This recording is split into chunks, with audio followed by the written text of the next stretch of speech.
Hey. Hey, what's happening? Hey, Brad, how you doing, man? How's it Good. going? How y'all doing? Good. Now, how are you feeling? I know you had some I'm issues. I feel really good. Good. I'm doing 3 miles a day, 6 days a week on my Nordic track. Oh, 3 good. miles in 30 minutes. 150 pounds. Eating good. Good. I got tons of energy. That's awesome. I didn't realize how bad I must have felt until I feel good like this, Yeah. I would get winded a little bit and then I would, overexert myself and just thought, oh, I just did too much. Right. Like, for example, I snowblowed my driveway and then I went and snowblowed the neighbor's driveway. By the time I got done with his, my, chest was burning a little bit. And I'm like, man, and it was cold. And I'm just thinking, I just did too much. Right.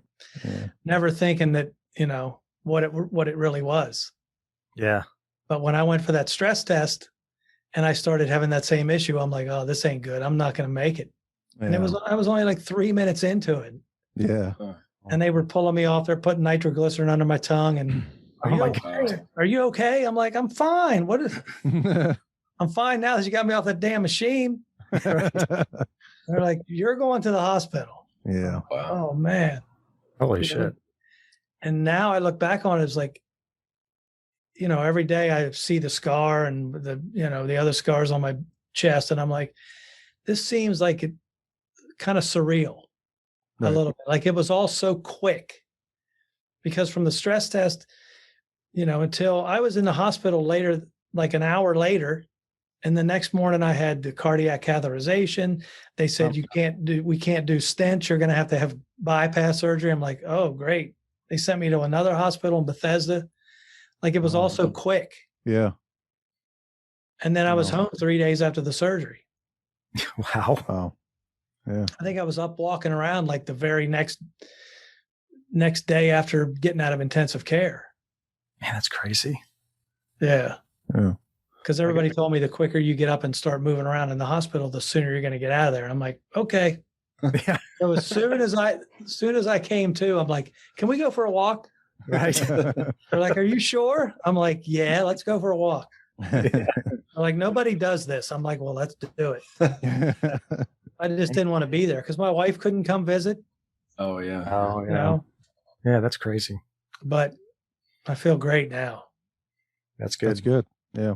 The first thing I did after seeing my surgeon was I came back to the house and strapped on a Les Paul. Nice. It didn't weigh more than a gallon of milk, so I'm putting it on. That's right. There you go. That was it. That's awesome. That's one thing the pandemic has done for me is that I've got back into playing. Yeah, absolutely. At first I was all angry because I'm like, oh great, now I'm not going to work. I can't go do mixed live shows. Right. And I'm like, wait a minute. I got a studio downstairs and I get friends are wanting to record and jam. And I'm like, okay, yeah. Yeah. And it's turned into being like almost an everyday thing now. Wow, that's super cool. Which is great because I've reconnected with a lot of my old friends in the area and just finished up a record for the Steve Whiteman, singer for Kicks. Oh, cool. Yeah, I've seen those posts. Yeah, that's cool. Yeah, it's really cool. Yeah. Yeah. So we're having a listening session on Tuesday to just finalize everything, and then that should be coming out. That's cool. I ended up playing 10 out of 12 songs on bass and a couple on guitar. And oh, that's awesome. And I noticed a lot of bands, they couldn't work in person. We're doing like, the collaborations with friends, doing the videos online. Like Charlie from Anthrax was doing a bunch of those. And they were cool too. Oh yeah, really good, really good. It's like so cool to see them finding ways to still make music. You know what I mean? Like through it all. So cool, very cool. Yeah, you had to keep busy. Oh yeah. Mm-hmm. Otherwise, I would just sit and think about what I couldn't go do, right, instead of what I can do. Yeah, exactly. So it's been good for that. Yeah, there's been some silver linings to the whole thing. I mean, there's been some learning experiences, and I mean, I never thought I'd enjoy working from home, but I work from home now and I love it.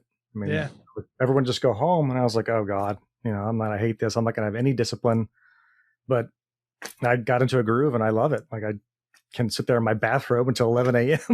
Right. Shower at noon if I want to. I wouldn't, they're not going to say anything. They can't see me. Exactly. Nobody can see me. Yeah, I don't know. It's great. Yep. I mean, I was talking with Enrique's monitor engineer, my good friend, and tonight, and he's like, I got used to being at home. I don't know that I'm ready to go away again. I'm like, we'll get used to it again. That's what we do. Yeah, you got to. Yep. I know there was like a period where I think I went 2 weeks without putting my shoes on because I wasn't leaving the house. Just not even leaving the house. Yeah. No, I'd like literally on lockdown. Just like, yeah. I just taking I got out of my pajamas for a couple of months probably because you couldn't go anywhere. Yeah. No, I was like, I'm going to get the mail. That's my big experience today. I'm going to get outside my flip flops and get the mail. Hold on to your butts. Right there to our immediate left, we have all the folks gathering for the annual Saxon concert. You've got people who really are into the occult and into Satan. They're propagating Satan, and I think it's a devastating thing on our culture. It calms me down. What's your favorite total metal video?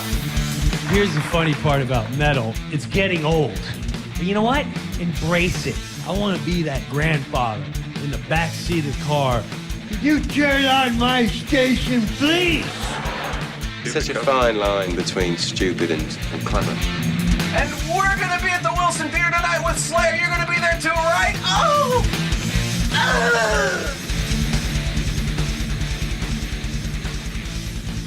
Alrighty. Well, welcome back to the Somewhere in Time podcast, everybody.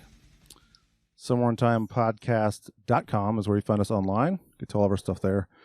Our Facebook, Twitter, Instagram, YouTube, all that good stuff. So we're back. We're talking more albums from the year 1991. This episode, we're going to talk about the album 3D by Wrathchild America. Do some introductions here real quick.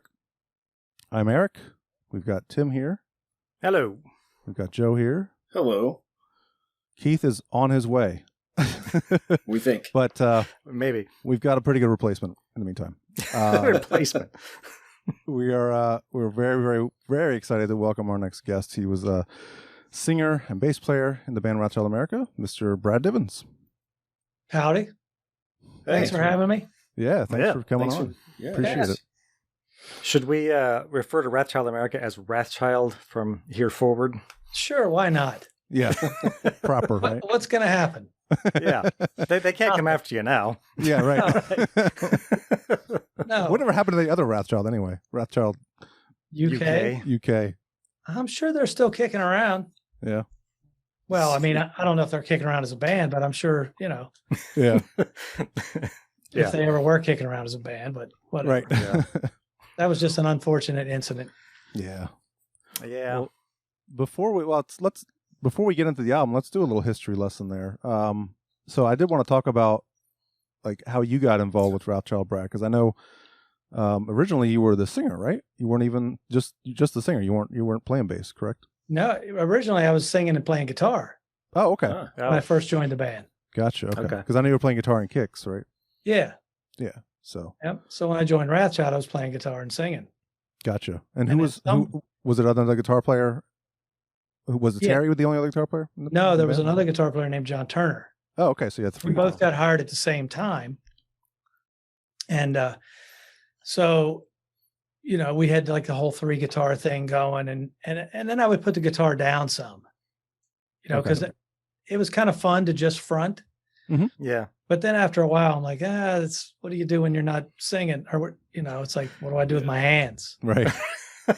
Air guitar, man. Exactly. Do the Chuck Billy. Right. Because I was always a guitar player and a singer. Right. Now, the band I was in before Kicks, I was singing and playing guitar. So that's a good segue. What was the name of that band? We watched an interview with Shannon Larkin, and he was saying we would go to Brad's old band. I think he said Rat's Alley. Is that right? Ratzalid. What is it? Oh, Ratzalid with a Z. Yeah, with a Z. Ratzalid. R-A-T. Oh, okay. We couldn't make it out. So it's the Black Sabbath thing, but with a Z. Is that what? Yeah. Okay. Gotcha. Yep. Yeah, Shannon and Terry and Kevin used to come see me play, and they would throw business cards at me. Right. Okay. And so, then of course I joined Kicks. And then when I was no longer in Kicks, then I'm like, what am I going to do now? And then I'm like, oh, what about that band Wrathchild? They used to throw business cards at me. I wonder if they still are interested. Yeah. And I just called them up and they're like, yeah, sure. Come on. Do you know who was singing before that? His name was Tuck. Max McDonald, I think it was his name. Okay. But they weren't doing it. I mean, they didn't put out any albums or anything with that guy, so it doesn't really matter. No. Man, after I got in the band, it still took us like 5 years to get signed after that. Right. And who was the bass player at the time? Sorry, Joe. Kevin Keller. Okay. And so when he left, or you guys let him go, what was the decision behind you picking up the bass? Well, the way it happened is we were actually picking him up to go on tour. And when we got to his house, he said, hey, I can't go. My doctor said, my back's messed up. I can't ride around the country in a van. Gotcha. And we're like, okay, well, I'll play bass. Okay. And that was it. Because we weren't going to not do the tour. Right. It was unfortunate that he told us the morning we were leaving.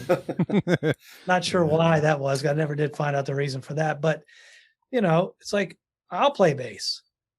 I play guitar and everything. There's not that much difference. Had you played bass before that? No. Really? Okay. No, I think maybe he had missed a couple shows and we tried to have somebody fill in on the bass and it was just frustrating. And I finally just said, I'll just play bass. Gotcha. Because it just wasn't gelling with the people we would get to fill in. And like they just weren't getting it for whatever reason. Sure. Yeah. And I'm like, you know what? I play guitar. Now I play bass. Yeah. and then I could just go back to singing and playing bass. Right. It just was more enjoyable. Cool. And then it kind of led us into a different songwriting style as well. Right. Where it became more the four of us getting together and writing music as opposed to one or two people creating something and, bringing it to the band. Yeah. Which is why all the music became such a wide range of influence. Oh, yeah, absolutely. Yeah, for sure. Yeah, especially on 3D. Yeah, I was about to say that especially shows on 3D. We just went berserk on 3D. Yeah. It's great. Well, let's get into it. We'll play a little bit of this to kick it off. We'll do a little 3D Man.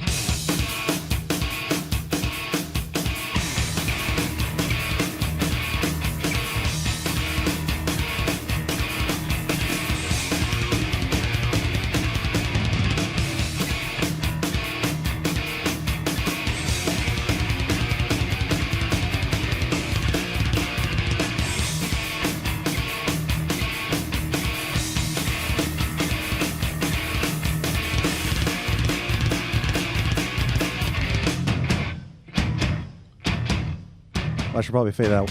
People got Spotify; they can listen to the rest from there. Wow, that's a pretty good drummer you got there. That's a really good drummer. That was 1992. Imagine how good he is now. 91. 91. Yeah. So we should mention the other members of the band. Obviously, Brad Divens lead vocals and bass, but then you got Jay Benny on guitar, Terry Carter on guitar, and Shannon Larkin on drums. Obviously, Shannon now with Godsmack. Yeah. And the producer. Probably the most. Oh, sorry, go ahead. I was just going to say, produced by Alex Perry-Ellis, this album. Yeah.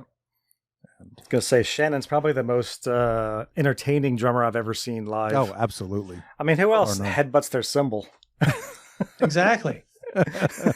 Yep. I remember going to see Godsmack and being in the audience and thinking, that's what everybody was looking at when we were on stage. Oh, yeah. I was mesmerized. I mean, I knew how great he was, obviously. Yeah. But I never watched him from an audience perspective. Yeah. Yeah. He was always behind you. So. Yeah, he was behind me and I was on stage with him. And it was just, I'm like, holy shit, he's amazing. Yeah, and back in the day, he had the long mop of hair, and all you saw back there was just like this hair and arms, and like it was like, what? And he just made it barely see him. Look so simple. Oh yes, I know. Keep playing along, and all of a sudden it'd be like, and you're like, that's not humanly possible. Yeah, people can't just do that. That's crazy. Yep. I saw him. I'm pretty sure I saw him one time. He elbowed his hi hat. I was like, I'm sure he just did. elbowed his hi hat. I was like, what? What? Yep. Who does that? He was like a slinky. Yeah. It's like, what's happening? Yep. Oh man. I had him up on stage with me in Wrathchild when I think he was 14. Oh my God. Yeah. And we did Running Free by Iron Maiden. Nice. Oh man. And he was amazing back then. Yeah, Tim's been going through all these old videos, and he found recently one with like from kind of when you guys first started, and it was like a local DC show, TV show, or like cable. Oh, the West 57th thing? Is that what you're talking about? Or are you talking about the interview with the interview with them, and it was I can't remember. I know Shannon had like half black, half. Yeah, that was from like '86. It was like some you know what we're talking about. It was that whole little piece on like you guys were not quite just starting out, but very young. It was West 57th, I think, right? West 57th. Yeah, I think it was. Yeah. It's just funny to see that, like Shannon's so young and just like looking at those. What I took from that, like he's staring at Ride the Lightning, and then like 25 years later he's opening for Metallica. Like, he must have been like mesmerized. Yeah, like it's crazy. Yep. Dropped out of high school. Yeah. Really? Yeah. I think he said that in the interview too. He's like, and then he got a GED and sure. Yeah. Yeah. Yep. So let's talk a little bit about the album cover. Cover art was by Mark Hess. I just wanted to ask what the story is behind. It's a cool cover. I love the album cover. What's the? Was there a story behind it? Like, was there anything that like you guys went into? Like, we want this, or anything? No, I've been, ever since I knew we were going to talk about 3D, I've been sitting trying to piece things together in my brain, like things that I could remember. Yeah. I can't remember if we had the idea for the cover, like, a head popping out of another head, or if somebody at Atlantic just presented us with that idea. Okay. I mean, it is a pretty interesting cover. Definitely. Yeah. Yeah. Just kind of, the whole idea of multi-dimensional, I guess, a mind inside of a mind. And sure. We're trying to be really deep. I'm trying to make some shit up right now. Right. I was like, like, what's the story with the bird coming out of the eye? What does that represent?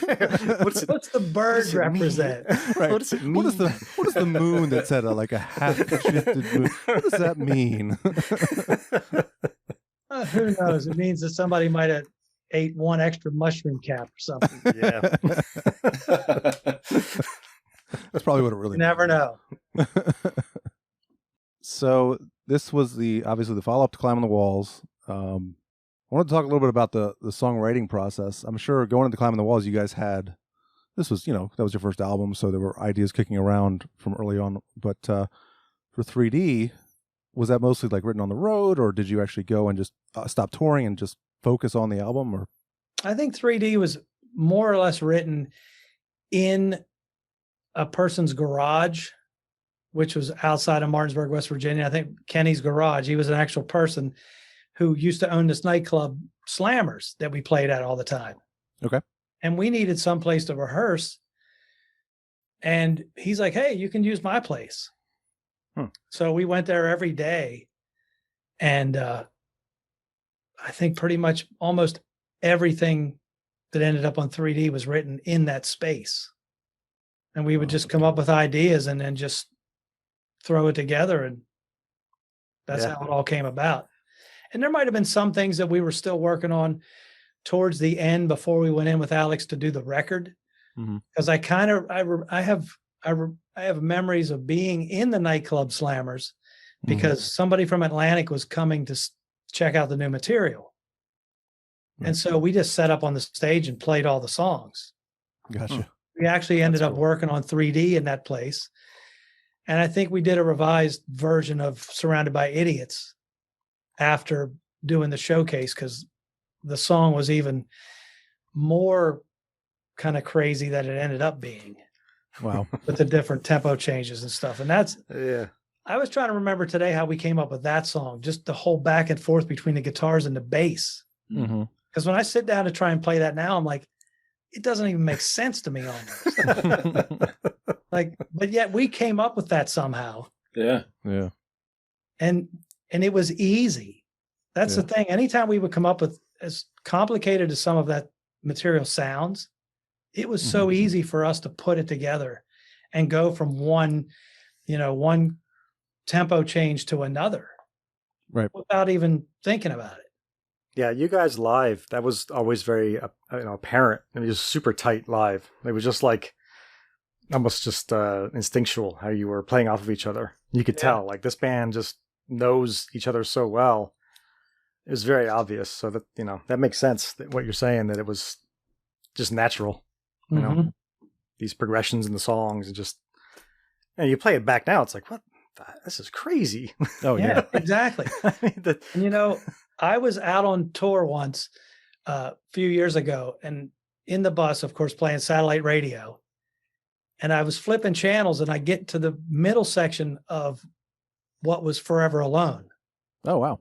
But at the time, I'm sitting in the lounge of the bus and I'm listening. I'm like, man, this sounds familiar. I know this song. And then I started singing, and I'm like, oh my God, because I couldn't figure out what was going on in the song. I'm like, man, this is really complicated, but I recognize this. I almost feel like I play along with this. Then I get to thinking, man, that's why we didn't sell any records. Shit, I couldn't even follow along to that right now. So Keith has joined us. Hey. Hi, Keith. Sorry I'm late. No idea what the hell just happened to my machine, but I'm in IT and I can't even get my goddamn my PC to work. So Don't hire him. It happens. Yeah. No worries. Well, we were just catching up on talking about 3D, obviously, talking about songwriting.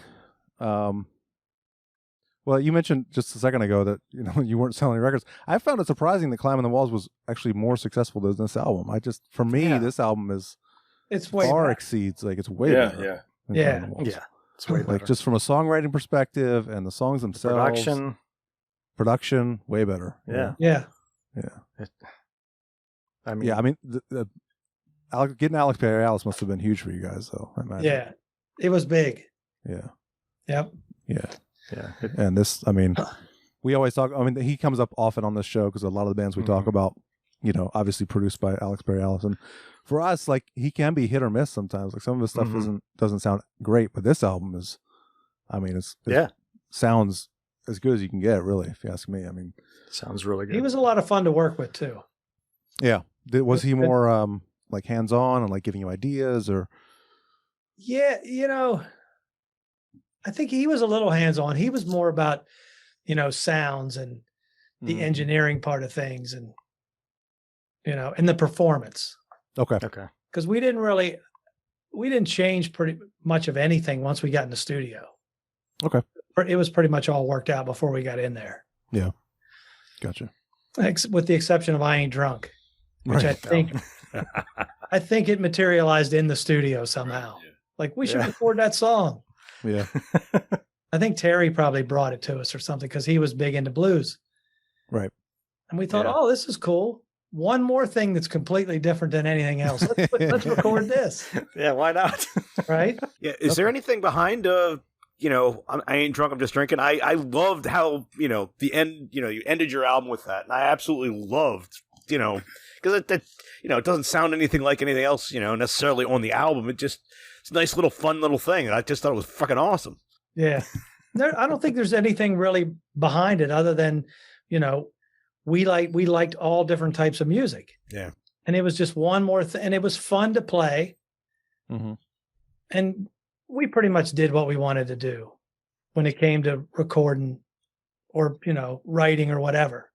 Right. We were kind of misguided in that way. And so, we just did it, put it on the record.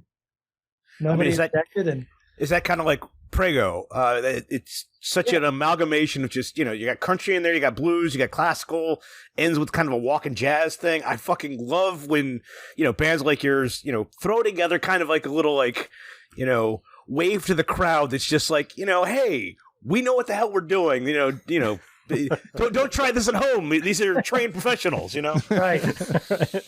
Well, that's it. I mean, the thing is, we always wrote music that we were happy playing, that pleased us. Mm. We never wrote music thinking, I wonder if people are going to like it, or what should we write? It's like, well, let's write this. Like the first Souls at Zero record, we were still Wrathchild. Yeah. Right. A lot of people think that, well, we changed our name and we changed direction. No, that's just the direction we went in. Well, yeah, you had a live show where you went from Wrathchild to Souls at Zero, so you had to have been writing stuff as Wrathchild. I saw there were Wrathchild shows where you guys were playing Souls at Zero songs. You're like, this is the next Wrathchild. What's going to sound like? Oh, cool, great. Yeah, sounds and great. we just made a conscious effort to make it a little more simple. Right. Because we kind of felt like maybe we're going over people's heads. Let's just try and simplify a little bit. Yeah, there are a lot of interesting time changes and stuff like that on the 3D album. Didn't want to try and convince anyone you were a prog band? No, not at all. And even we made it more simple. There's still elements of Wrathchild in there. Sure. It was never totally just, verse, chorus, lead, end. There was always something going on. Yeah. I remember seeing you guys play Frustration when you were Wrathchild. It was like, this next album's going to be awesome. Yeah. That song is amazing. So, I mean, I don't think any of us, we weren't like, oh my God, they changed so much when Souls at Zero came out. It was just like, they just changed their name. I mean, didn't one of us acquire a version of Wrathchild playing that before Souls at Zero? I seem to remember we might have bootlegged a show. Somebody, yeah. I'm sure we recorded some. Yeah. There wasn't Welcome to the 90s part of that as well? That's first group of songs, I think. I think so. Yeah, definitely it was. Yeah, for Checking sure. Out, Frustration, Welcome to the 90s. Yeah, you guys played Checking Out for sure. I remember that too. I remember that clearly at Jack's or Zach's, whatever it was called. Yeah, but yeah, you did definitely play that song. And it sounds like Wrathchild. Yeah. 100%. It's Checking Out especially. That's a Wrathchild song. I mean, oh, yeah. Exactly. Yeah. Yep. Welcome to the 90s. That's a Wrathchild song. Oh, yeah. Yeah. 100%. That's almost like Surrounded by Idiots Part 2. Right. Exactly. Yeah. Well, speaking of Surrounded by Idiots, what was that was the first single, right? Off the album? Yeah. Was it before Spy or was it after Spy? I can't remember. Well, we did videos for both of them at the same time. Okay. Oh, okay. I can't remember which one that came out first. Okay. Might have been Surrounded by Idiots, I think. I think it was, yeah. I think it was. Was that your decision to release that as a single? You're the band, or was that more record company type stuff? It was I'm not really sure. It probably was us. Okay. Probably going to the label and saying, this is what we want to do. It's funny because those two songs, Surrounded by Idiots and Spy, are they're both very different. Mm-hmm. And they're probably two of the most different sounding songs on the album, really, when you think about it. They really are. Yeah. We didn't really have much direction. I mean, it's hindsight now, but we were good friends with our manager, and maybe we could have used a little bit more guidance in, direction and, singles and what do you want to release and what's your goal and what are you trying to do here, as opposed to we're just going to write 12 more songs and record them and put them out because that's what we want to do. Right. Yeah. So, I mean, when I look back on it, I think probably Time should have been the first single from Climbing the Walls.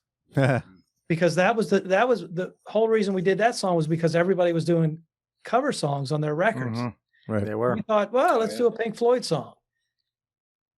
Yep. That probably would have been huge. Yeah. I love that cover. Us being us decided we don't want our first release to be a cover song. Yeah. Yeah. Yeah. So it didn't happen. We covered that cover, didn't we, Eric? Yes, we did. We covered that cover. Yes, we did. Yeah.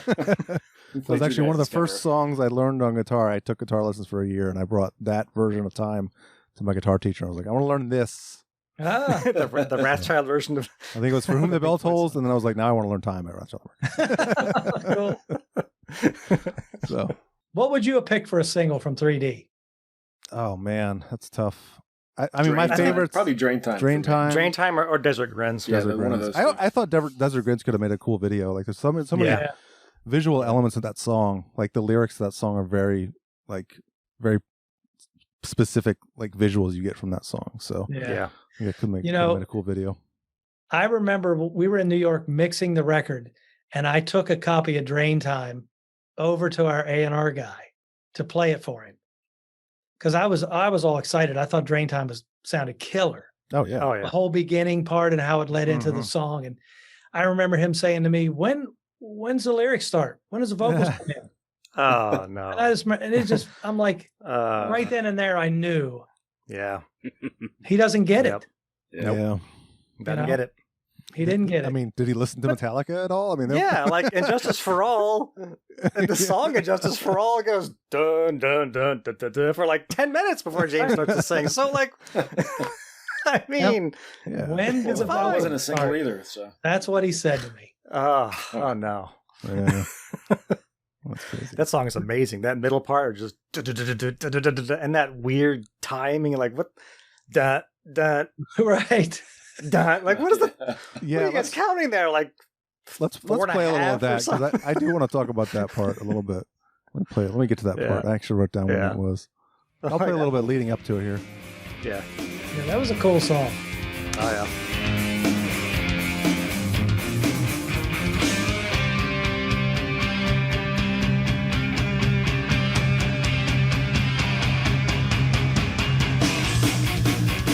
I mean, that riff. Awesome. Yeah. God. I never get this. Yeah. I know. Yeah. Every time I play along with that, like I'm drumming in this car, like I always get it wrong. Like, always wrong. I missed it again. Damn it, I was wrong. It's always wrong. There's no count. There's like if I try to count, I don't know. I'm like, no, I don't know. It's like the Eye of the Tiger beginning. Oh yeah. We always love doing shit like that, though. Yeah. And you guys live always nailed it. And somehow we always pull it off. Yeah, like effortlessly. And I was like, how are they doing that? We wouldn't even have to look at each other. No, you didn't. Just nail it. I'd always notice that. Why? It's like they're not even looking at each other. They just know this stuff. That's what a tight band does, man. Yeah. But we played together every day. Yeah. Yeah. Like we would go on the road and we would play every night, 5 nights a week, 6 nights a week. Yeah. And we weren't playing, we were rehearsing and writing. Yeah. Like one of the tightest bands I've ever seen live, easily. Just like unbelievable. Absolutely. Like, my God, this is insane. It was a lot of fun. I bet. Well, let's get into some of the songs. Like 3D Man, we played a little bit of that. I wanted to ask, I think this is an obvious answer, but there's a part in this song at 2:14. Is this a tribute to Van Halen? Yes, it is.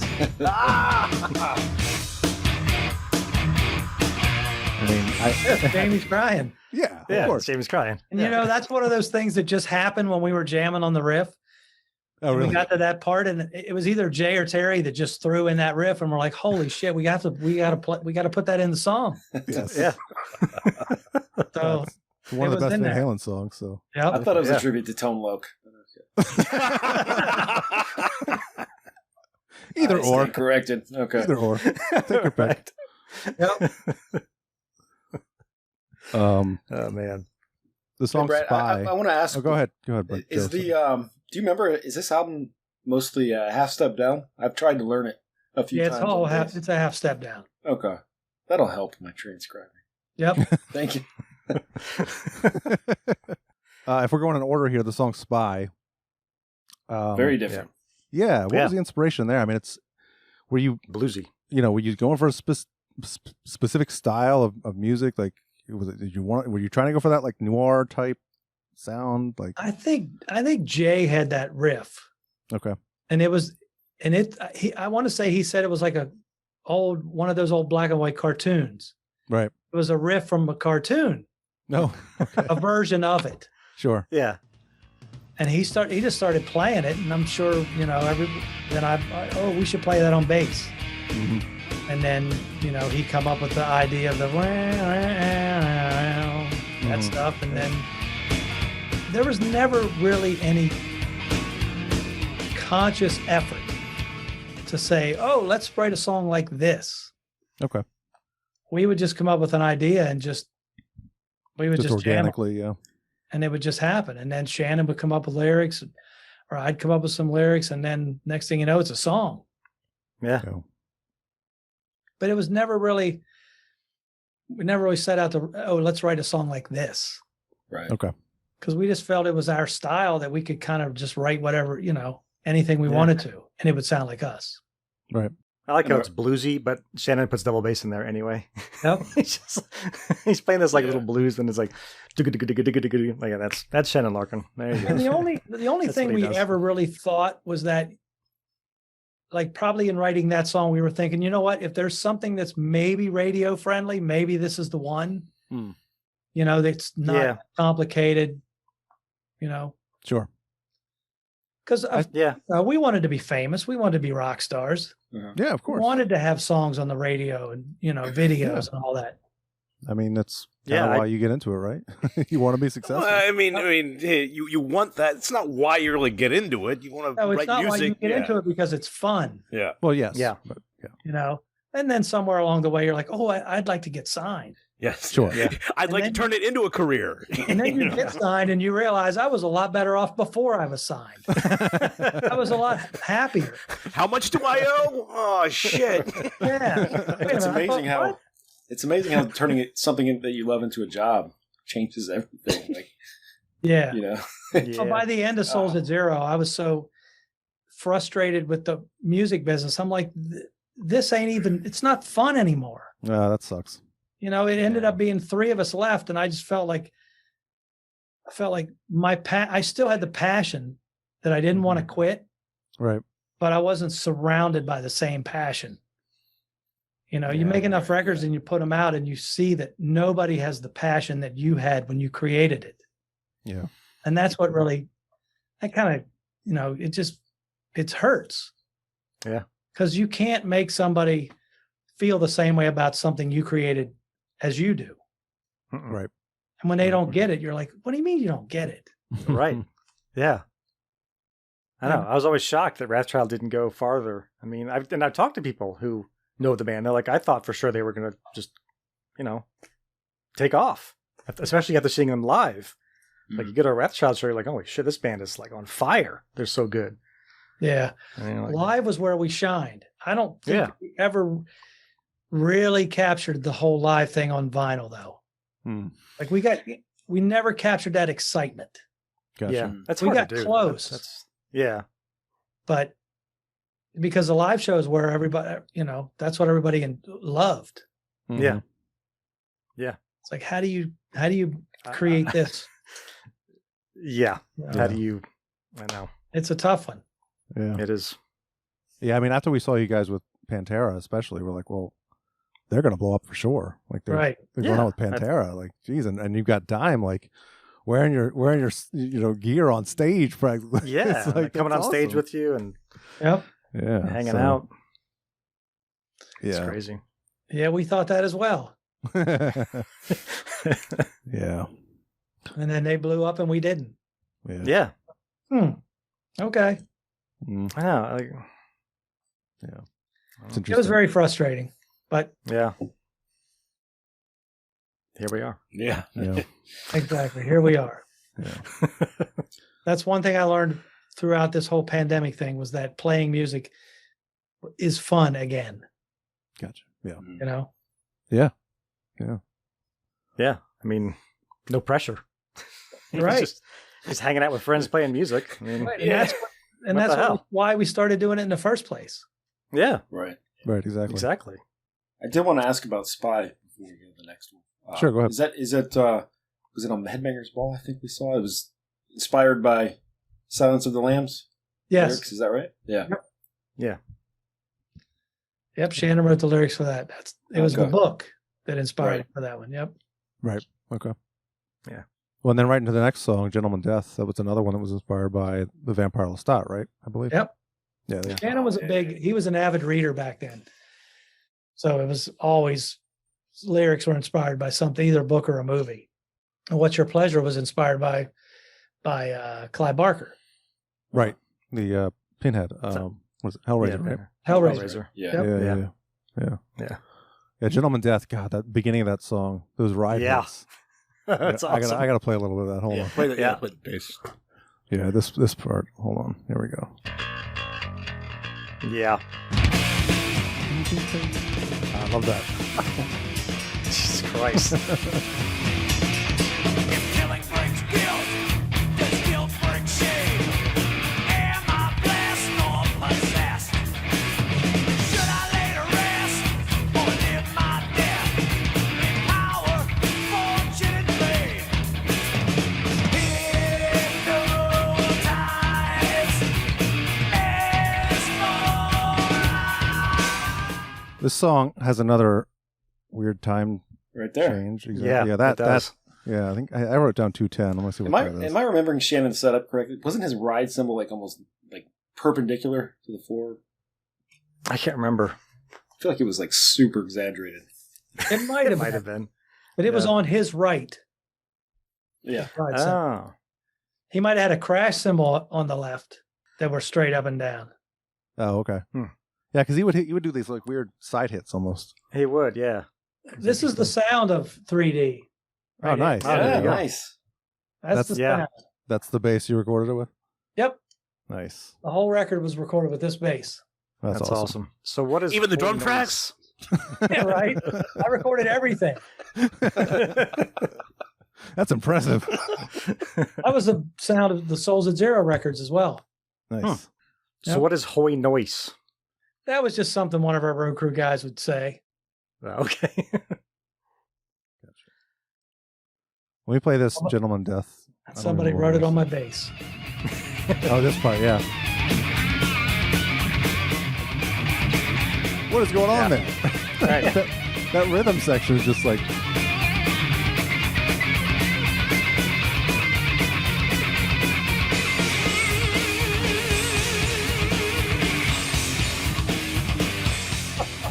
It's great, but it's like, man, like, Yeah. it's hard to nod along to. Right. I love it though. Yeah, I know. I love it. It's one of those like I think like little like middle finger to like guys that aren't good at drums. It's like fuck you, you can't do this. You know? Oh, Shannon was like, watch what I can do. Yeah. Oh yeah. It's ridiculous. And the drums are very loud in the mix, which is good. Yeah. And they're just like up front. I love it. That's an interesting song right there. Oh yeah. See, hearing some of this stuff now, I'm like, what's going on? Right. I don't even remember coming up with that idea. Like, how'd that happen? And like, yeah, how do you play along every night after night, like flawlessly? These crazy time changes. Like, no problem. Right. Yeah. Practice. As long as you're practicing enough, it's just second nature. It is. Yeah, it makes sense to them. Yeah. Yeah. Oh, it all made sense back then. Yeah. Right. Yeah. That's so cool. I found a video on YouTube of you guys from 1992. You guys are cool, man. And young. I forgot. Yeah. 92 was all that was towards the end of Wrathchild and the beginning of Souls. Yeah, it's a cover, or I mean, it's Welcome to Hell, apparently, that you're playing. I can't listen to it. Ah. Welcome to the 90s. Welcome to the 90s. Yeah, Welcome to the 90s, yeah. But it says Welcome to Hell right after that. I don't know why. But yeah, you look with your long hair, man. Long hair. Yeah, everybody. Well, we were at that show at the Bayou when Shannon got his head shaved. Yep. Yeah, he's got his head shaved in this. So. That was what Pantera was playing, right? Yep. Yes. Yeah, I think Phil shaved his head, right? Didn't we get up and play a song with them or something? Yeah, we did. I don't like know. a Henry Rollins song or something. Yeah, something like that. Yeah, some kind of obscure little I think it was thing. Followed Around by Henry Rollins. That sounds right, actually. Yeah. Yeah. People still talk about that show. I mean, they're always like, I was at that show where they shaved Shannon's head. Yep. He was wasted. Well, yeah. Go figure. It's very briefly in Pantera's is a Vulgar video, right? Yeah, Yeah, I think it is. Yeah, very briefly. But you see like Jay hanging out with Phil on that video, and yeah, I meant to ask you about that tour. Like that must have been insane. Just a tour with Pantera alone. I can't imagine how much debauchery went on that tour. Yeah, it was pretty insane. Yeah. Yeah. There was a lot of drinking went on during that tour. Well, I don't think you can be around Dime. With Pantera. Yeah, right. I hear Dime will make you drink, basically. Yeah. Well, we used to hang out with those guys when we would go through Texas. Okay. We actually met those guys before either one of us were signed. I was going to ask about that too, because it seemed like Dime was a fan before even touring with you guys. Yeah. It seemed like he was already like. Yep. I remember seeing an interview with Dime and Phil on Headbangers Ball. I think Tim just recently uploaded this too, and they asked who the opening band was, and Dime's like Wrathchild America. He's like all proud. Yeah, he loves it. Yeah. So it seems like you guys were friends already, so that's cool. I think the club was called Savvy's, and it was in Fort Worth. Okay. And so every time we would go there, we would end up going back to their house and playing football, baseball, and getting drunk. And we'd go see them. They'd come see us. And yeah, that's awesome. we met King's X back in those days as well. Got to be friends cool. with those guys. Yeah, it seemed like Wrathchild and Pantera were just going to just be attached at the hip for years to come. It just felt that way. It's like those two bands, for some reason, just really meshed well together, especially on tour, and just, just the different influences and different styles. It just worked really well together. It's just yeah, it was a good combo. Yeah, it was. Oh yeah, Cowboys and Idiots tour. Cowboys and Idiots.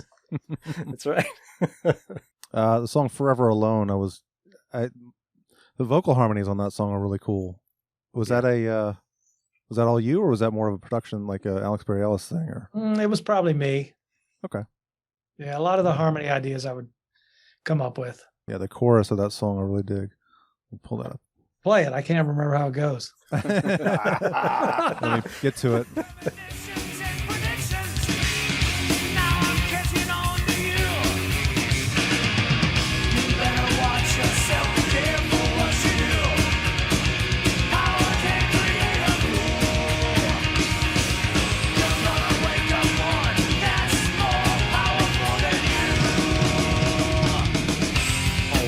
Drum fills, man.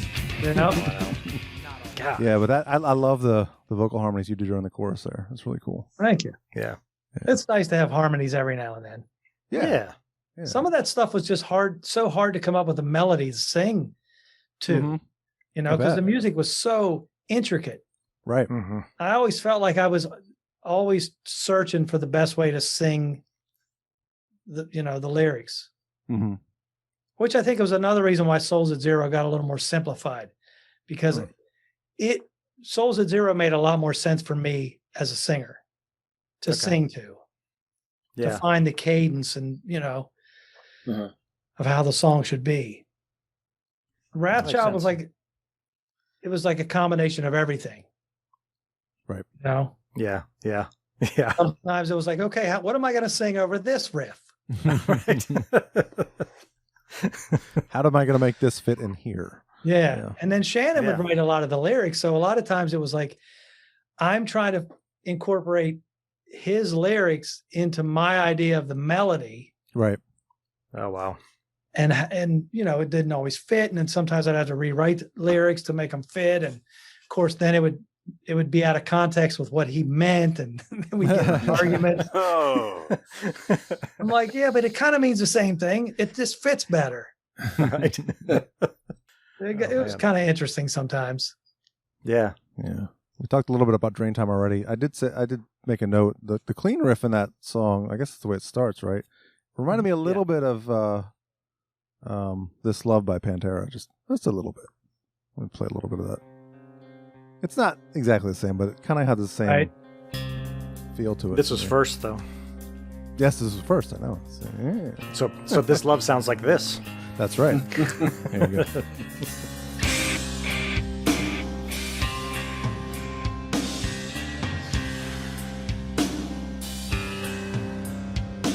Such a cool vibe. Yeah. Really good.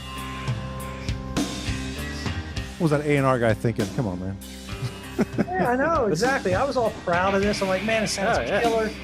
Yeah. This is the best song on the album, I think. Yeah. Well, they would have made you edit this solo in the beginning out, right? If it was a radio cut. Oh, they would have, yeah. Oh, for sure. Yeah. Yeah. I just liked all the cool delay and Yeah, absolutely. 12-string bass, and it's just different. Created a mood. Yeah, for sure. Yeah. 12-string bass. I didn't know that. That's cool. Yep. Neither. That's very cool. Yeah, I got one of those hanging back there somewhere. Oh, Surrounded by Idiots. So now we're up to Surrounded by Idiots. And that one, obviously, that was the quote unquote hit. It was a smash hit. Yeah. It's funny how the lyrics in that song, I think they apply now even like more than ever. Yeah. It's like I think they'll always apply. They're timeless. Yeah, they really are. Those lyrics are timeless. Yeah. Yeah. That was kind of a combination of Shannon and I. With a little throwback to Steelers Wheel. Yep. Right. For sure. That's the idea. The chorus came from that. Yeah. Yep. We'll play a little bit of that here. That was another one that was like, what do I sing over this riff? Oh, I bet. The verse riff. I was like, Oh, I meant to ask, who was at the beginning of this saying little... that was me. Oh, that's you? Okay. Yeah, they just pitched it down. Oh, okay. Okay. I found that in some book or something. Okay. I wasn't sure if it was like Alex Perales jumping on there or someone like engineer or someone like... It was God. It was God. Technically. Yeah, it sounds nothing like you. That's cool. No, it doesn't. Yeah. Intelligence. And broadly, a very stupid person. Sounds like Peter Steele almost. Peter Steele. Yeah. It's a type of negative song all the time. Yeah. I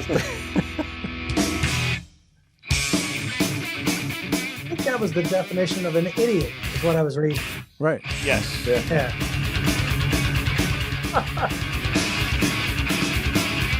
I would say, of all the songs, this one sounds a little more like it could have been on Climbing the Walls. Just that riff is kind of a Climbing the Walls-ish riff. It does have a Climbing the Walls feel. Yeah. Yeah. Until we get to this part.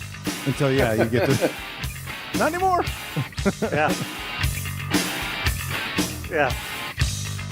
Great bass tone, though. That's so good. Yeah. So that's bass and guitar like going back and forth, right? Yeah. Yeah.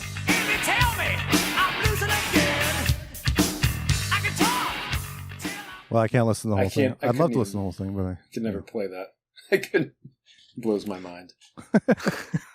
God, your vocals are like, it's like just such nostalgia. Hearing those vocals, like, God, it just takes you right back to that whole time. It's just crazy. Man. Hanging out at Zach's. Yeah, just, God. Hanging out at Zach's. Yeah. That's right. So you guys, I remember seeing you guys there right before this album came out, and you played Desert Grins, and I was like right next to the speaker too. I was like walking out of there like, I'm deaf, but that was amazing. Yeah. I can't hear out of this ear, but goddamn, I was a killer. Yeah. Yeah. That was always a fun place to play. Yeah.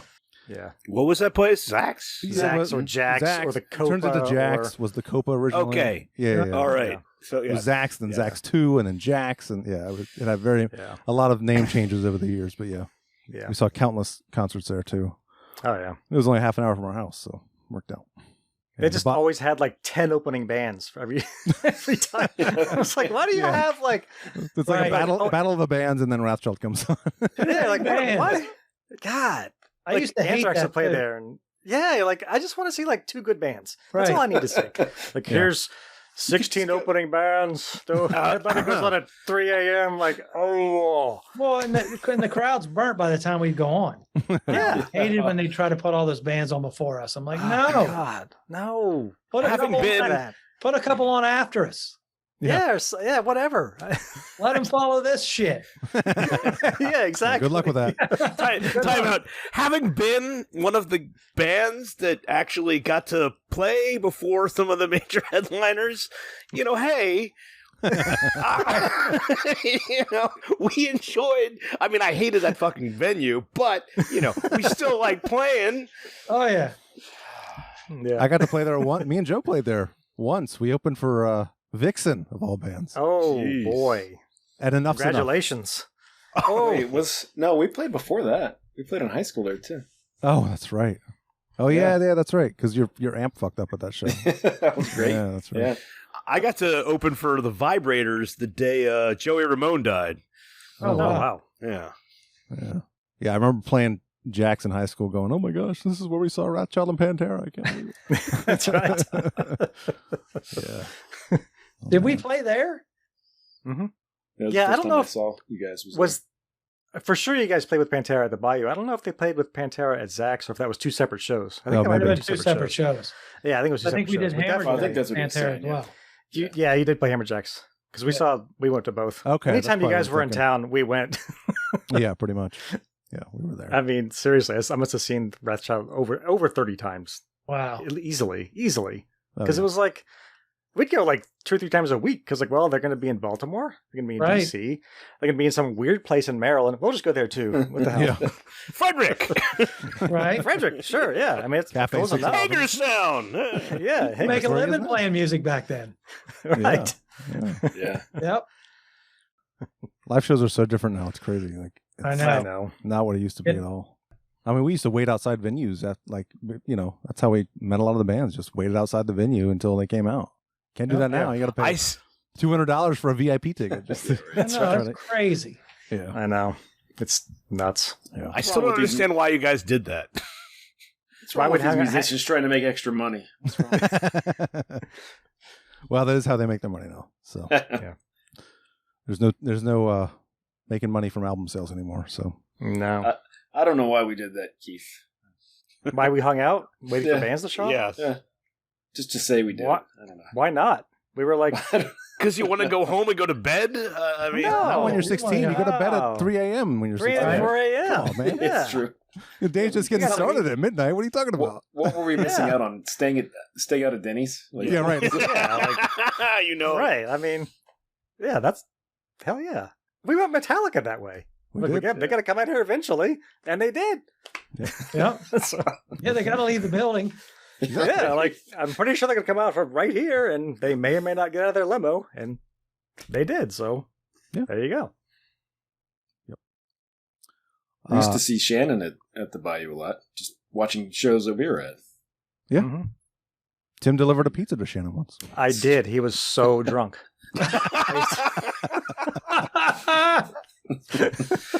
Did he live in Reston at the time, or? Yeah, it was. Yeah. He did for a while, yeah. Yeah, it was. I think it was North Shore Drive. I was delivering Pizza Hut pizzas, and I was like, "You're Shannon Larkin." He's like, "Yeah, dude." Oh, shit. It's like, okay, cool. That sounds about right. Yeah. Yeah. Oh, man. I don't know how we're still alive. Well, yeah, you toured with Pantera. I don't know how you're still Yeah. alive. You survived that somehow. You survived that. That's true. We did survive that. Yeah. Yeah. And That's many other saying things something. that we did Yeah. that we shouldn't. Yeah, I get. Do we want to get into any of those things, or are we possibly looking at, criminal? Statute of limitations. Yeah. Oh, Yes, yeah, there you go. It's legal to drive a vehicle down the interstate and fire fireworks off out of your passenger window to the adjacent vehicle next to you, isn't it? Sure. As long as Why not? they're cool with it, yeah, I think it's okay. Yeah, the road crew would be in the rider truck and we'd be in our van and we'd be shooting rockets back and forth going down the freeway in Texas somewhere in the middle of the night. Oh, Texas is definitely legal. Oh yeah. Yeah, I mean, That's probably All encouraged. I think it's booze, encouraged. Whatever Yes. else. Encouraged. Yeah, I would say it is. Yeah, Like, it's is that not perfectly a legal. loaded weapon? Yeah. We just did stupid shit like that I'm just surprised nobody ever got arrested. We never once thought, oh, this is we shouldn't be doing this. Not only are we firing fireworks at each other, but we're also drinking while driving. Yeah. Well, that messes up your aim, so it's actually safer. That's true. Yeah, that's true. That's a good point. Yeah. All right, back to the album. Desert Grins. That is probably my favorite song on the album. Desert Grins. Like I said, hearing that live for the first time, I'm blown away. Let me play a little bit of this. I'm gonna get. That's to, a good one. Yeah. Oh yeah. Let me start here.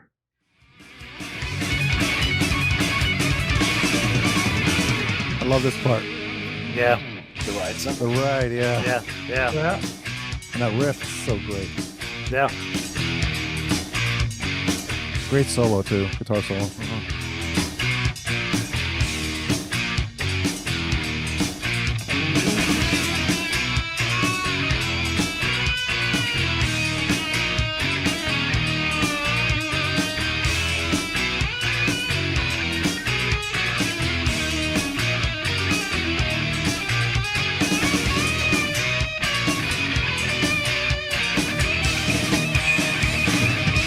What the? What is that? He's like, I'm bored. I'm gonna do something. Yeah. And then you go into that part, which God, I can just keep listening. It's so good. I mean, that whole part, just going into that, it's one of my favorite musical moments of '91 by far. Yeah, that's a cool part. Yeah. Oh, you should play like that acoustic solo, a little bit of that too. Oh yeah. Well, I can keep going. Yeah, and yeah. It goes right into it, right? Yeah.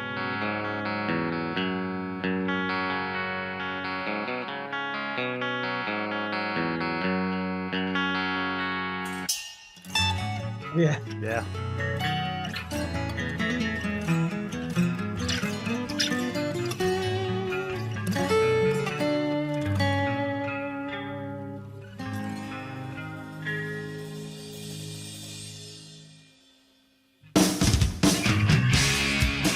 I mean, come on. I know. This whole part is so good. Yeah, give me a break. It's so good. And you got the talk box. Yeah. Just awesome.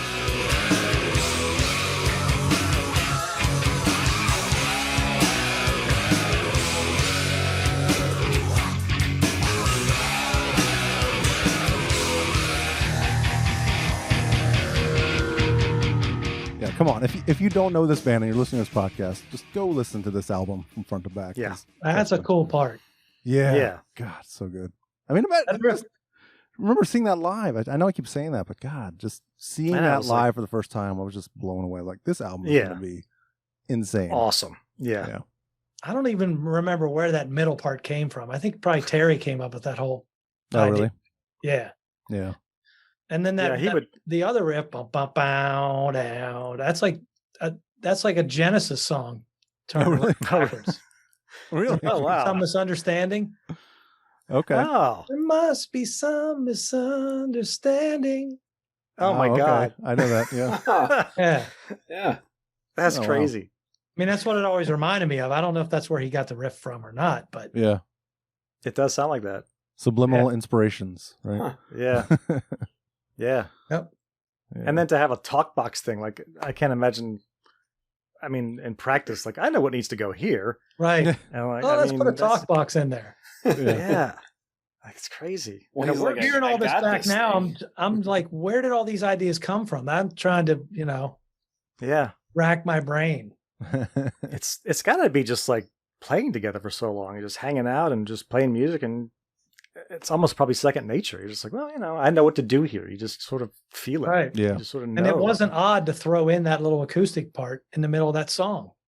Yeah. You probably just were like, I know what goes here. It just feels let's right. do And you this. just- yeah. And it works. Yep. And you're like, we'll make it work. Because And now we That's need what to we get do. from that back into the heavy part of the song. Right. yeah. And it works. Yep. It's great. And then that song goes right into What's Your Pleasure? Yep. A little transition here. Which, the fastest song on the album by far, right? What's Your Oh, Pleasure? yeah. It's almost speed metal. Yeah. Right. It is. There's Pinhead. Yeah. The drums. Yeah. What?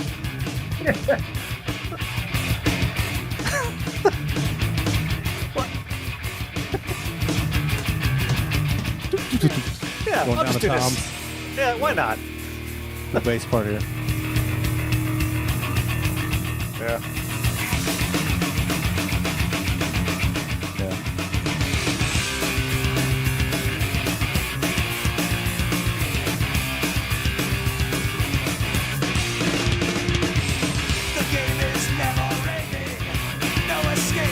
Another great song. Yeah. The drums. I know he keeps talking about the Drums are drums. insane. I know. Yeah, there's There's a such personality in the drums. Like it's crazy. Mm-hmm. Yeah. There's a fill in Not the a lot song. of drummers can. Oh, I know what you're talking about. Yeah. Let me see if it's right around here. Yeah, that thing right there. Yeah. It's like, what the hell? Yeah. And that solo right there is insane too. That whole Yeah. song is just like nonstop. It's crazy. Yeah. It's a barrage. Yeah. Prego. That was. It's in there. It's in You there. don't always say that live. I think that was the answer to hernia from climbing the walls. Yeah. Was to do prego. Mm-hmm. Yeah. Just do something even more bizarre. Yeah. Let's see how much shit we can jam into this instrumental. Yeah. Yeah. Started at 40 seconds. All right.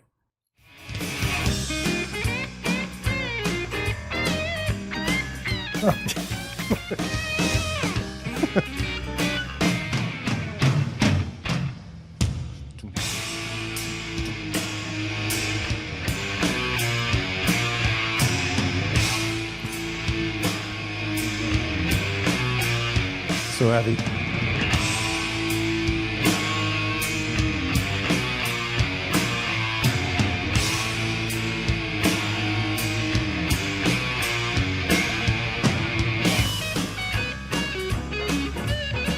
Right back into it. And the way the song ends is great too. When we get to that. Yeah. Oh man. There we go. Yeah, this little thing. Walk jazz with. Yeah. Yeah.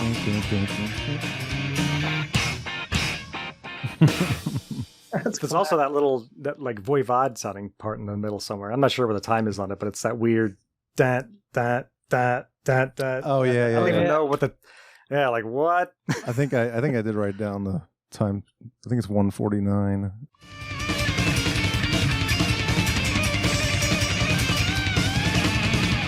That's what. Oh yeah.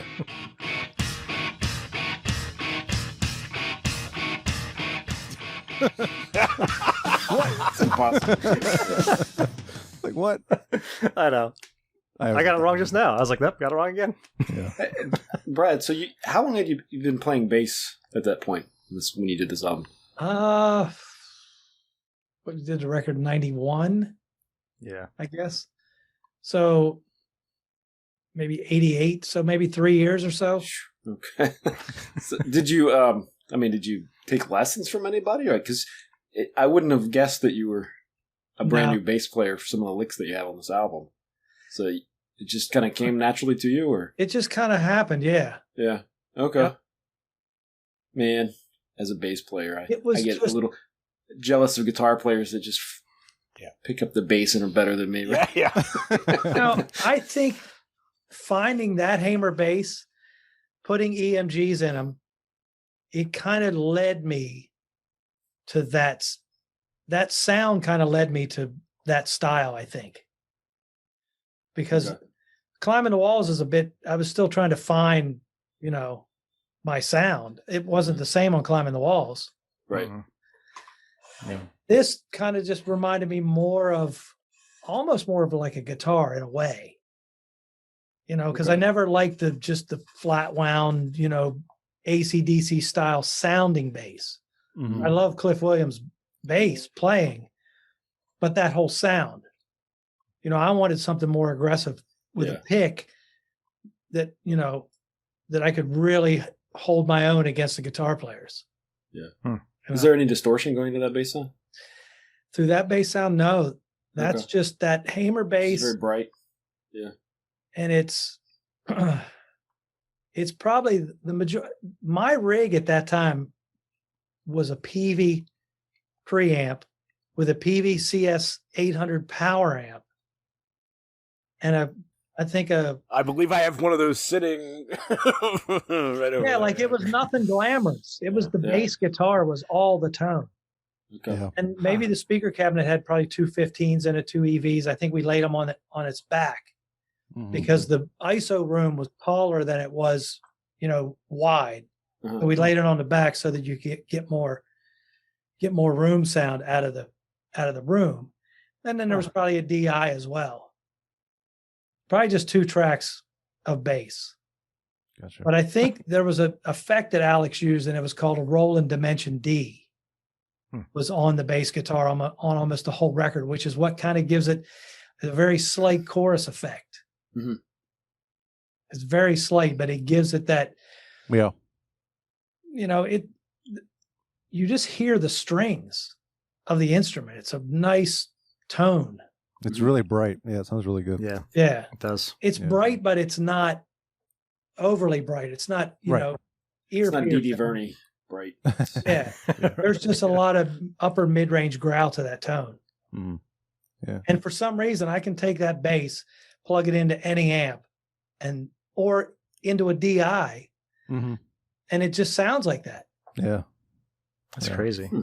Everybody always compliments me on the bass tone. I was like, how did you get that bass tone? I'm like, I don't know. It's a hammer bass and I play it back by the bridge. That bass led me to play the way I play, I think. I do notice that you play closer to the bridge whenever I see see and that live. gives you that bite. Yeah. That top end. Mhm. Because to me, I'm not influenced by any bass players.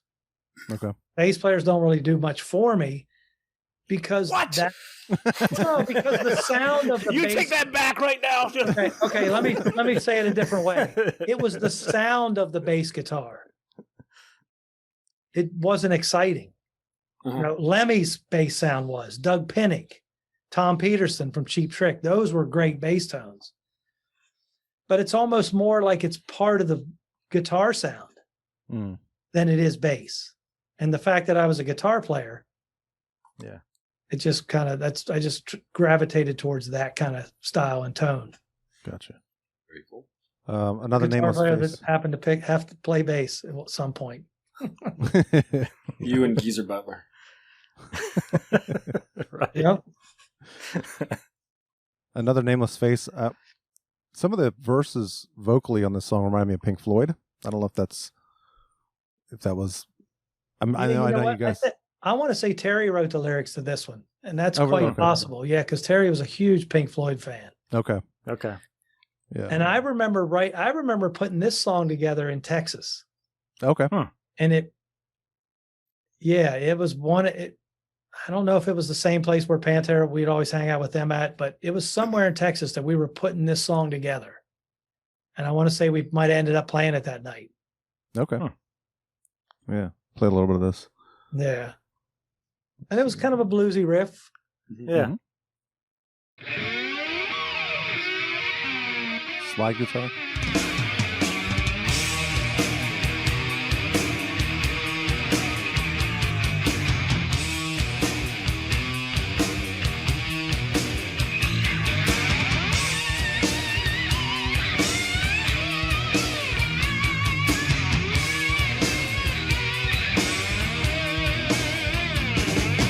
Torn and troubled, he raises his head, draws a fist, lets it fall loose again. When he's chained to his life, it's a walking, talking death, and he's losing his grip with every passing breath. Yeah, I don't know. The melody reminds me of like, I don't know, Have a Cigar or something like. It's Yeah. very Pink Floydish Yeah. to me for some reason. Yeah. And the whole slide thing, Terry was also a big Johnny Winter fan. Oh, okay. And that's where the whole slide guitar thing came Well, from. he's in a blues band now, right? Like he's down in Florida playing. Yeah, he's blues playing and- all kinds of different bands. I think he's in a Heart tribute band now, and Okay. he was doing some other thing. And yeah, he just loves to play, so he plays Yeah. whatever. Yeah. Well, we can't end this interview without asking you a potential for a reunion. 'Cause I know you guys got together a couple of years ago, like 4 years ago, and jammed. We did, and everybody was like, "Yeah, we want it. Let's do it. Let's do it." Yeah. And then, I heard that Hammerjacks was getting rebuilt. Mm-hmm. And that guy, Kevin Butler, reached out to me and he's like, "Hey, see you guys are getting back together." And I'm like, "Well, we were talking about doing a show or two. There's not going to be a tour or anything." And he's Right. like, and we all thought Hammerjacks would be a great place to do a show. Oh, absolutely. And he's like, yeah, and you guys could open up, you could be one of the bands for the opening weekend. And I'm like, yeah, cool. It sounds like a great plan. Yeah. It's like, it's going to open in October of whatever it was back then, 2017 or something, 2016. Yeah. Okay. And then it was, oh, it's going to be April of next year. Yeah. Okay. Yeah. Oh, it's going to be, it Yeah. just kept going on and on. And Yeah. it's like, and then my schedule and Shannon's schedule. And Right. like, yes, we want to do it, but where and when and how's it going to happen? I guess the fact that all four of us are in to do it is a big thing. Yeah, because definitely. we're only going to do it if it can be the four of us. Of course. Yeah. Otherwise, what's the point? Right. Yeah. And we want to do a show around the Baltimore, DC area. Well, we'll be there for sure. Oh yeah. One or two shows, that's it. And it's got to be fun. Oh I yeah. don't want it to be some big ordeal, but also being that now that I mix and I'm in the touring business, my vision of the show, I want good sound and good lights. Of course. And stage. And I want it to be, proper. Yeah. Yeah. Yeah. Yeah. So how would you pull double duty that show? That'd be hard. Yeah. I would hire one of my friends that I respect as an engineer and say, hey, Yeah. come mix us. Yeah. There you go. Yeah. Yeah. Well, I hope it does happen. Obviously, all of us will be there. Yeah. Without a doubt. Both shows. Oh, I think it would That be would a promise us blast. too, right? Oh yeah, it would be. Yeah, absolutely. And when we got together and we were jamming on some of those songs, Mm-hmm. there were times like we had before I went down there, they're like, well, let's, we'll do Climbing the Walls. And we picked a couple other songs that we could all, work on. Right. And then we're like, hey, let's try this. And we're like, we'd play some of it and we'd be like, what did we play there? Wait a minute, what was the part? Yeah. And of course, Shannon, because Shannon's playing all the time in Godsmack, he was just, the rest of us looked like a bunch of crusty old men. And he was just back there. He was like, come on, it's like this. And I'm like, why was it so fast? Why couldn't we have played it a little slower? And then we went back to his house later that night and we're watching video tapes. Yeah. And it's even more fast. Yeah, it's faster live. Like you said, it was so tight. And I'm like, oh my God, we're so tight. Yeah. Mm-hmm. Unbelievable tight.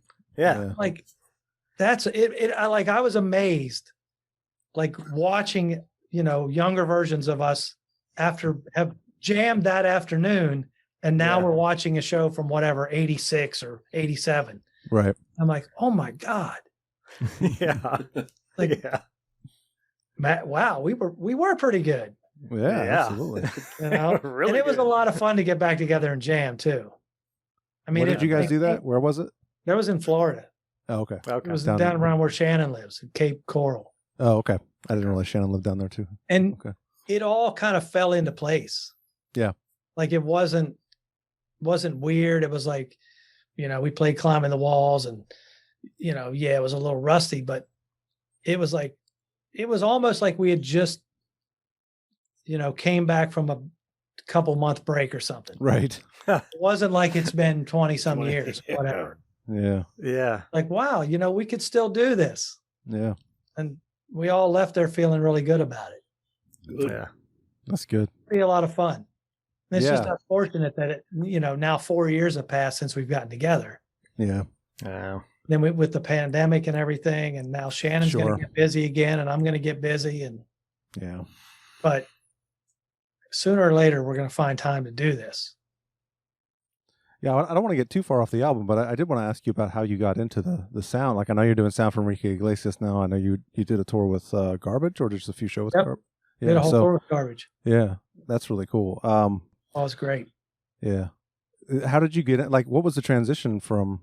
Was it just like, this is something that I could do, or did you go to school for it, or like? I had moved to LA to join a band called Back Alligators, and Shannon was drumming. And it was a guy named Mike Combs from Baltimore. Okay. And I get out there, we make a record, they have a deal. Record company says, we're not going to put this out. We don't know what to do with it. And it was the best way I can describe it is Stray Cats meets Motorhead meets AC/DC. All right. with somebody along the lines of, Johnny Cash and Brian Setzer vocally.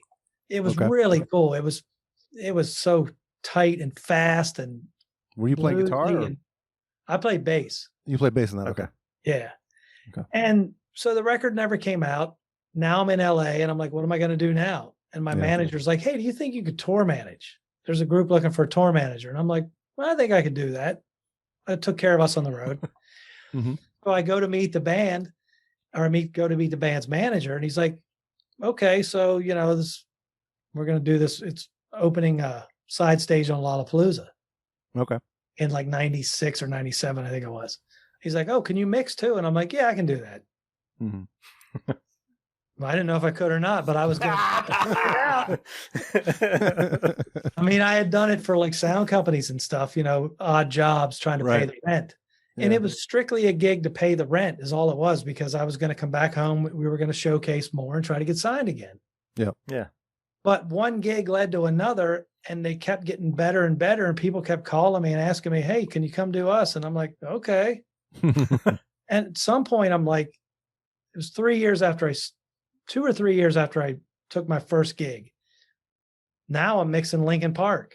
Wow. And I'm like, I'm not even trying to do this, and I'm doing pretty well at it. Maybe I'm supposed to be here. Yeah. Maybe this is what I'm supposed to do. And so I just went with it. It wasn't a plan. It's just that I didn't say no when I had the opportunity. Right. I'm like, okay, I got to pay the bill. Sure, I'll go try it. Yeah. And it just, I wasn't going to fail. I was, I would never said that I could mix if I didn't really think I could do it. Because the last thing you want to do is get out there and fail miserably. Yeah. Right. No, I'm sure I wasn't that great in the beginning, but, I asked a lot of questions and learned as much as I could from my friends and people that used to mix my band when we were playing. Right. Yeah. Well, let me ask you, when it comes to doing live mixing, how does that transition at all to possibly recording, studio wise? I mean, I know the board is, 5 times the size when you're actually, kind of in the studio, but have you ever wanted to possibly get into production? Oh yeah. I did some producing back in the day when we were still playing. I've got a studio here in my house that we're sitting in now that I mix and record in. But the concept of it is all the same. Whether you're mixing sound for a band live or the concept of signal path and putting the mic in front of a cabinet and making sure it sounds as good as it can and hitting play and record, or pushing a fader up through a PA. It's kind of the same concept. The whole production thing, I did pursue it, but it didn't come as easy as mixing live did. And it was sort of the same sort of thing as when I was playing. I would get to the point where something good was about to happen. Like, for instance, I was working with Linkin Park. We were recording a bunch of shows. They were going to put out the live DVD, which I can't remember what it was called now, Live in Texas or something. I was supposed to mix it. Well, at the last minute, they decided they were going to go with somebody else. I'm like, cool, whatever. Yeah. It was things like that happened along the way. Oh, you're going to do this. Oh, now we're going to get this guy. And I'm like, you know what? I'm having fun doing what I'm doing. And I've been miserable. I'm just going to keep doing this. Right. Yeah. And if you enjoy it, why not? And when I got to work with Garbage, I got to mix a lot of stuff that we recorded in rehearsal and during shows that when it got put out, that was my mix. Either I mixed it in Pro Tools or it was straight from left, right of my console. Like, that's got to be a little intimidating, right? Because you're doing sound for Butch Vig, but the guy that did the Nirvana album. But the fact that Butch Vig had faith in me. Yeah. And Billy Bush, who's his engineer and mixer. Right. They're like I recorded a couple of songs in rehearsal because they were going to do this this Yahoo thing. Yahoo was coming in to film the rehearsal. I was recording the stuff, and they're going to put out a couple of videos of rehearsal. Well, I'm thinking Billy and Butch are going to mix it.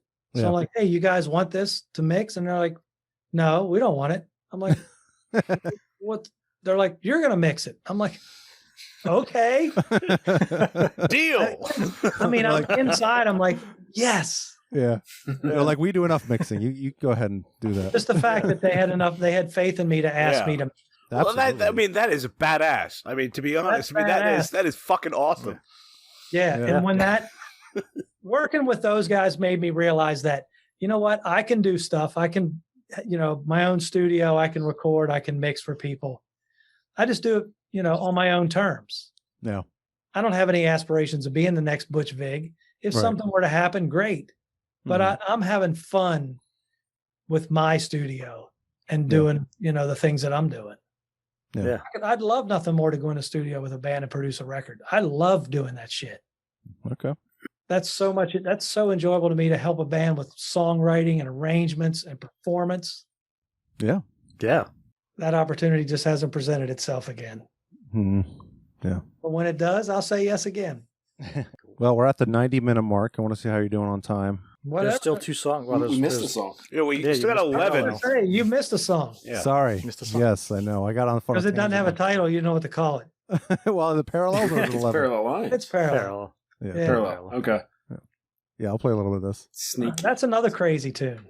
Yeah. What is going on at 3:04 is what it turns into a ska song. Oh shit, yeah, that's right. That's little reggae action. Yeah, it's like reggae. huh? Yeah. I'll Why play a little not? bit of that part. Light them up, exactly. Goes right in there with the riff. Yeah. There you go. There's that bass tone again. Oh, yeah.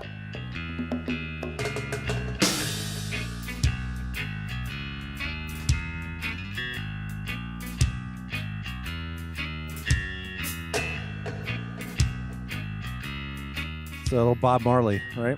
Yeah. Yeah. Time for change.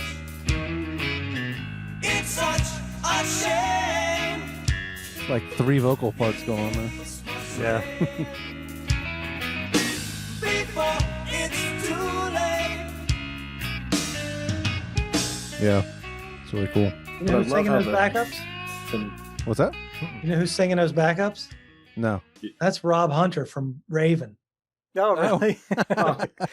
Well, he was one of the assistant engineers. Is that Yeah. right? Yeah. Yep, that was him singing. That's cool. That's cool. That's really But cool. I love how the riff comes back in over that Yeah. as you keep going. Oh, yeah. Play a little bit more of it. Yeah.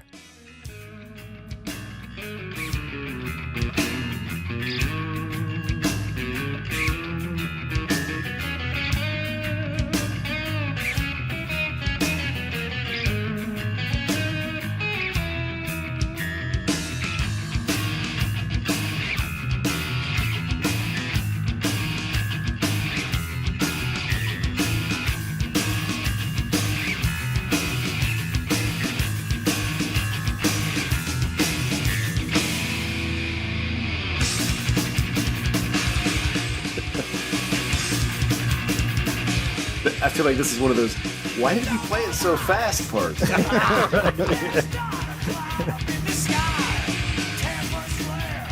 You know what's interesting, and maybe you won't find this interesting, but I found it kind of interesting. This song has, those weird time changes, and it actually kind of reminds me a little bit of "The Struggle Within" by Metallica, which came out like very close to each other and later in that year. But it is interesting. It's the last song on the album. Well, technically, it's not the last song on the album, but you know what I mean. And it's very similar in like time change, like these weird time changes during the verses. So that song's got some weird time changes in it. Yes.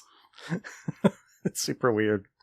It's a cool song to listen to, though. It moves along pretty good. Oh, yeah. Yeah. When the And end you is played another... it live. What's that, Tim? You played it live without an issue at all. Just I know, right? on through. I like the end too when it fades back in. Yeah. Really cool. Oh, yeah.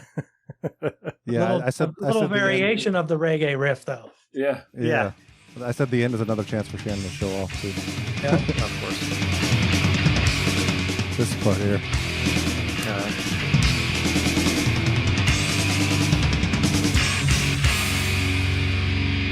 Yeah, and then it comes back in, fades back in.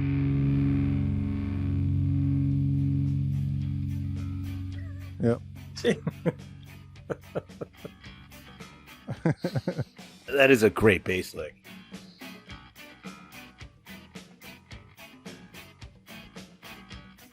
Yeah, that's very cool. I think that thing was something we used to jam on in soundcheck. That little riff. Oh, okay, cool. Yep. Yeah, that's neat. We got it all in there, I think. Reggae, Yep.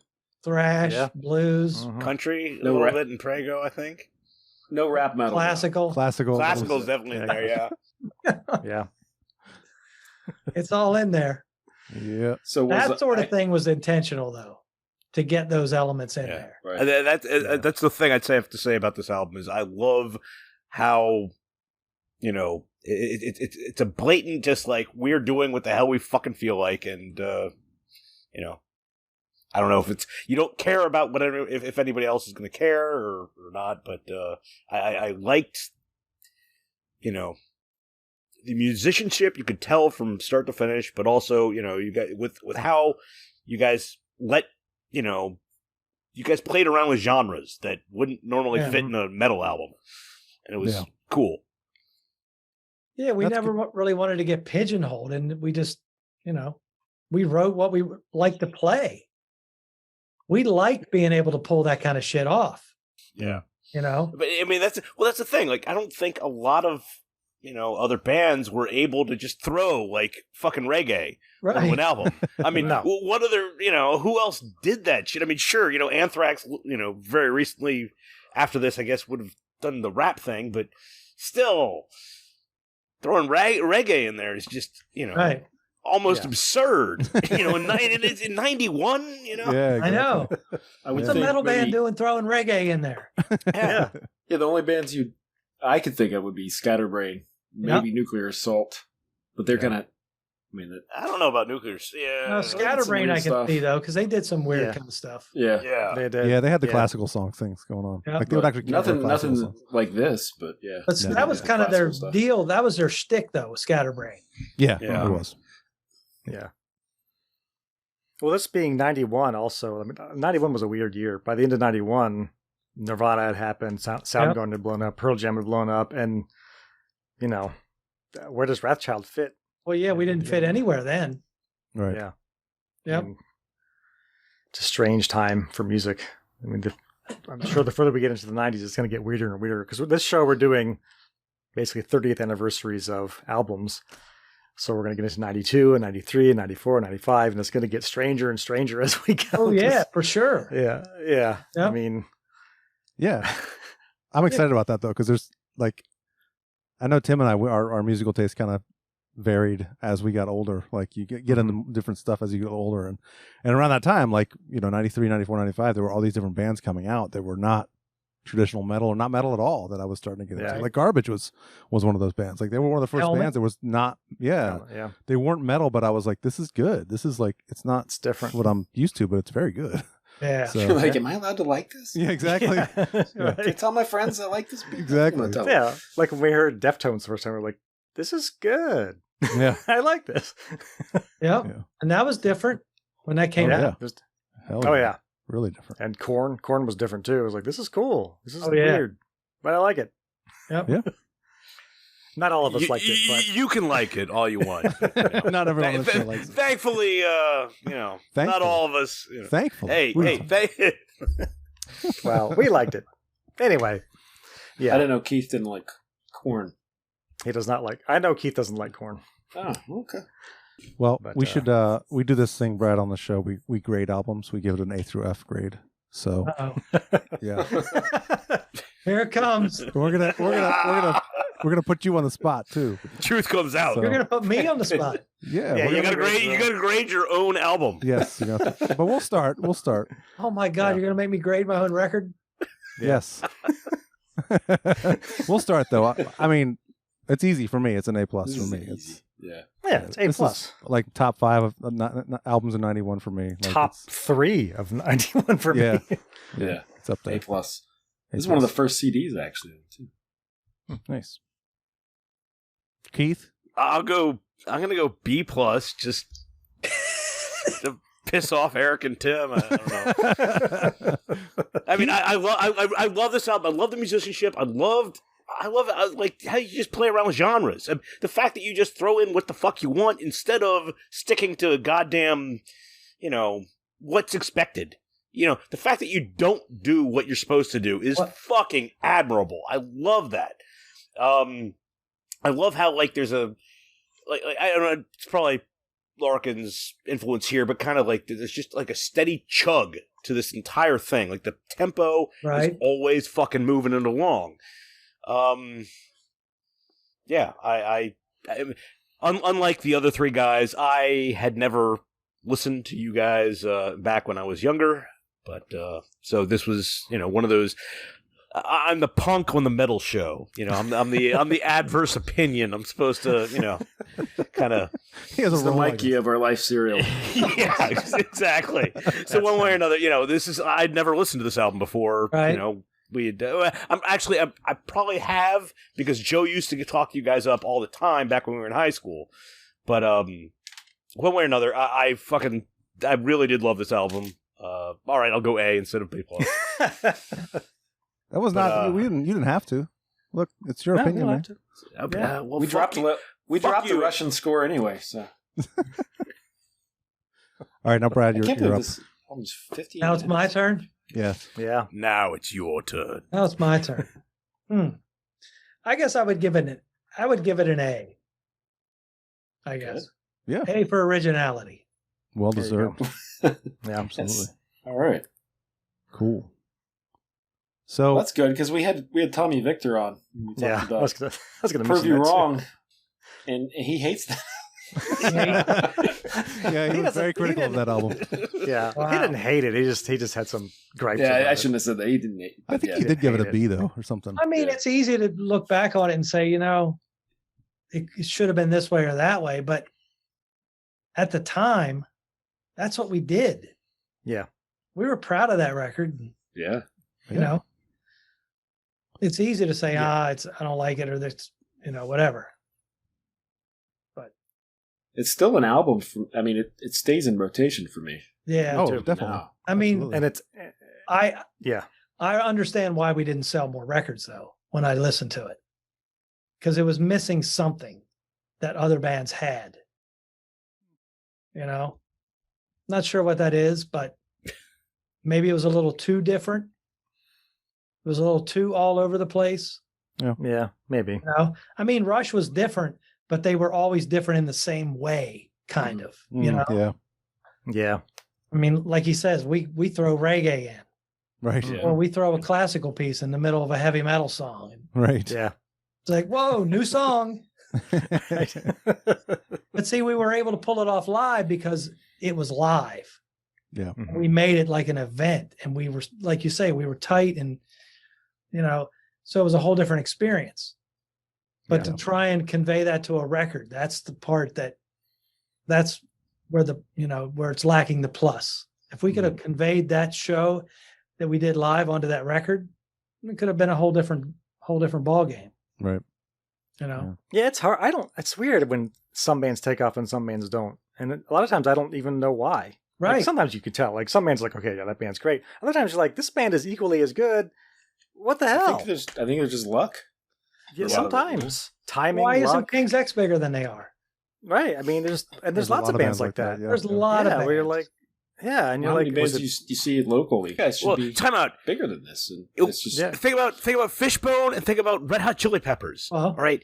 Fishbone is so much better than fucking Chili Peppers. It's fucking ridiculous. And which one of those is, the multi-billionaires that, Well, what about the Mighty Boss Tones? Yeah. They're kind of in that genre as well, but they're a little more ska and great. They're a ska band. They're let's face it, they're their biggest ska band that probably exists. Yeah. I mean, you could find a band in almost every genre and say, here's the original, here's the one that succeeded. Yeah. Yeah. Yeah. Yeah. And why? Is it timing? Is it who you know? Right. Yeah, right place. Is right it some time. shithead A&R guy? I always thought Souls at Zero had a much better shot than Wrathchild did because the songs were a little more simpler. There was a heavy groove to it, a little more focused. But in 93, 94, where's that music at? Right. You know? Do you think changing the name was an issue? Do you think it should have just stayed Wrathchild? Well, here's the thing. We could never go back to being just Wrathchild. Yeah. The problem is that when we switched labels, the label had this bright idea that they should present us as a new band and not make any mention of Wrathchild. Oh, wow. And what the fuck were we thinking? Why? Who would ever think that's a good idea? Like, we want people to know. Yeah. But we kind of went along with it. And of course it backfired, you know, because it was an upstart label and they didn't have the, you know, it wasn't like we were going to, you know, Mercury or, you know, Atco or Polygram or some other label. Right. Yeah. That could have pushed a brand new band. But, you know. Well, we'll maintain that you guys are one of the most underappreciated, underrated bands. Yeah. I mean, it's easy to look back now and say why. Right. Yeah. You know. Yeah. But I still got records to, you know, that I'm proud of. Yeah. Oh, that first Souls at Zero album is so good. Oh, yeah, that's good too. I felt like I came into my vocal style more with the Souls at Zero stuff as well. Well, what year did that come out? 93. Well, then we should probably hold off when talking. Oh, I'll talk about that. We'll have you back on 2023. We'll talk What's your about schedule like? Yeah. We'll have to work around your touring schedule. We definitely want to talk about that album, though. Oh, yeah. Definitely. Yeah. That's a great album. That was a lot. That record was fun. We did that record all ourselves. Really? Oh, production wise too. Yeah. Yep. Okay. It sounds good. Nice. It sounds good. It's got a really good We sound didn't to it. mix it. We had it, you know, worked with a friend of mine in Baltimore. He engineered it, and Ron St. Germain mixed it. Didn't he do Ron St. Germain? Didn't he do a 311 album? I feel like he did. He did 311. He did mixed the Soundgarden record. Yeah. Okay. Yep. Yeah. Well, that makes sense. It does sound really good. He mixed a Bad Brains record, which is kind of, I think, why we wanted him to mix our. Gotcha. Okay. Why we didn't sound anything like the Bad Brains. So I guess that's cool. He mixed the Bad Brains. Yeah. Didn't you? You guys would cover them, didn't you? I feel like you guys were Eye playing Against Bad Eye. Brains. Yeah, that's right. That's right. 66, Yeah. right? Yep. Yeah. That's right. Yeah. And you did the tequila. You did tequila. I always did that live. Yeah, you always did that live. And then we drank tequila too, probably. Yeah, I remember that. Yeah, you did. Just a little bit. Just a little bit. Yeah. No. I think I saw you guys do Comfortably Numb once too. Once or Yeah. twice. Yeah, you guys did that one too. Yeah. I always wish we would have recorded that one. Yeah, that was really cool. It was. Yes. Yeah. All the live stuff was great. I mean, seeing you guys, it was just awesome. Especially at the Bayou or Hammerjacks. Those were always great places to see Wrathchild. Yeah, they were. And Souls at Zero. Yeah. That was good stuff. I remember the Hammerjack show when we did Souls at Zero and Wrathchild. I was at that show. Remember that one? Yep. That was pretty cool. Yep. That was cool. We did 2 sets at night, didn't we? You did. You played. It was basically like we're gonna.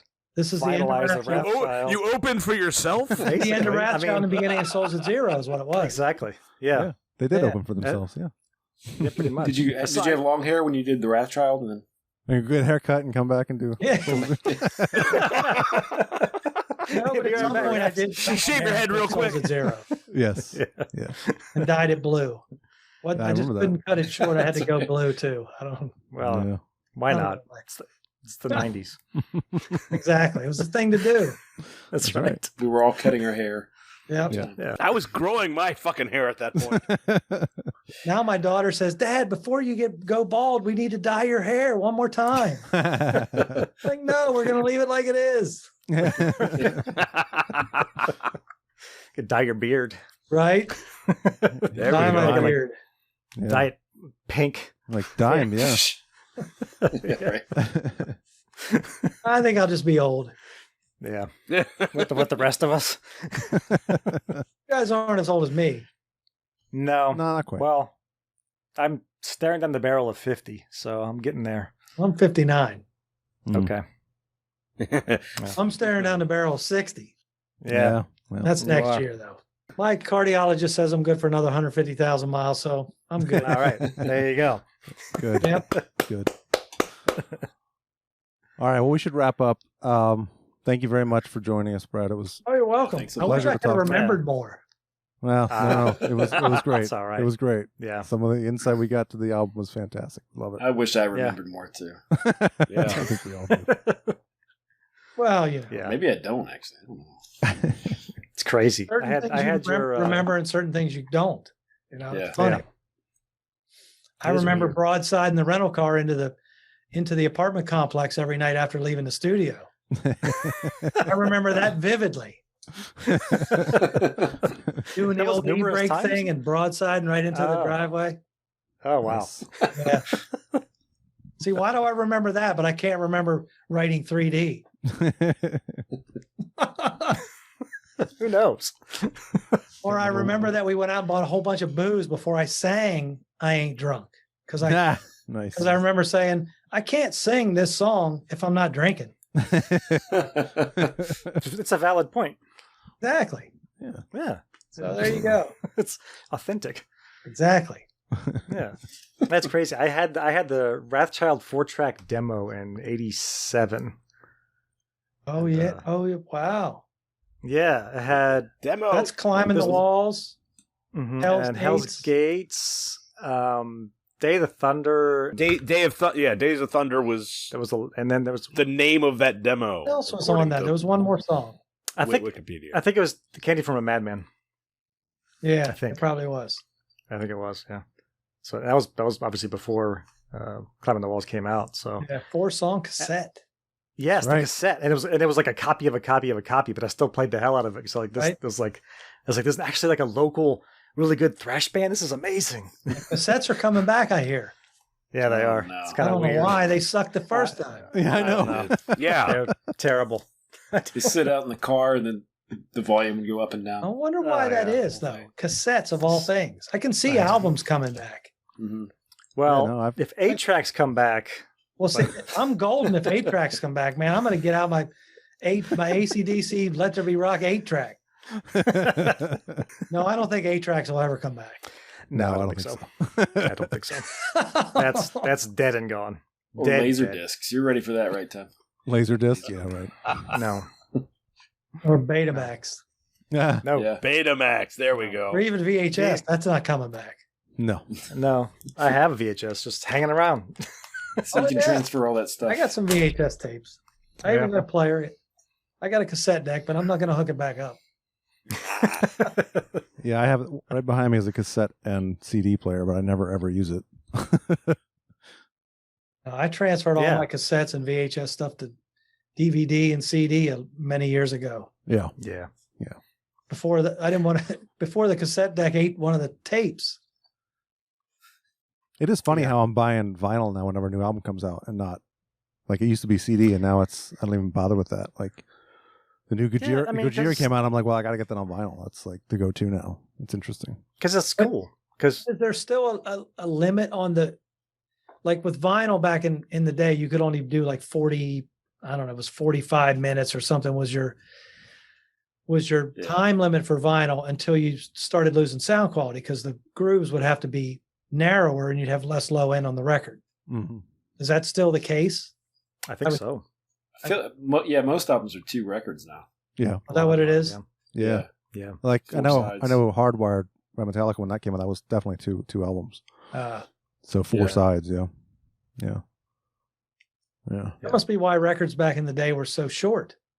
That we talked about it on the show, on this podcast. We talked about that. Like a lot of the albums we will talk about, we're like, well, this album's like exactly 39 minutes and 58 seconds or something. Yeah, It's it was like perfectly timed. perfectly 40 minutes. Like that had to be because Even it's what fits on one album, Right. one record. CDs. Exactly. Typically. They weren't It a was whole like- lot longer, were they? I think CDs were 80 minutes. If I remember. Yeah, they Yeah, could be a that's little long. I longer. didn't Or think so. 79 or something. Yeah, Yeah, it's like like some 79 weird- minutes. Yeah. Yeah. Yeah. So Yeah.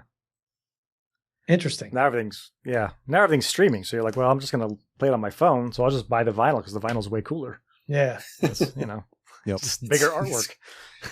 It's bulky and it's not portable and practical at all. So yeah, of course Exactly. I'll buy this. It's more That's what I'm expensive. buying. Yes. But the album covers look so much cooler on that big record. Exactly. Yeah. Yeah. I'm sure Brad's making tons of money off the plays from 3D on Spotify, right? Sure.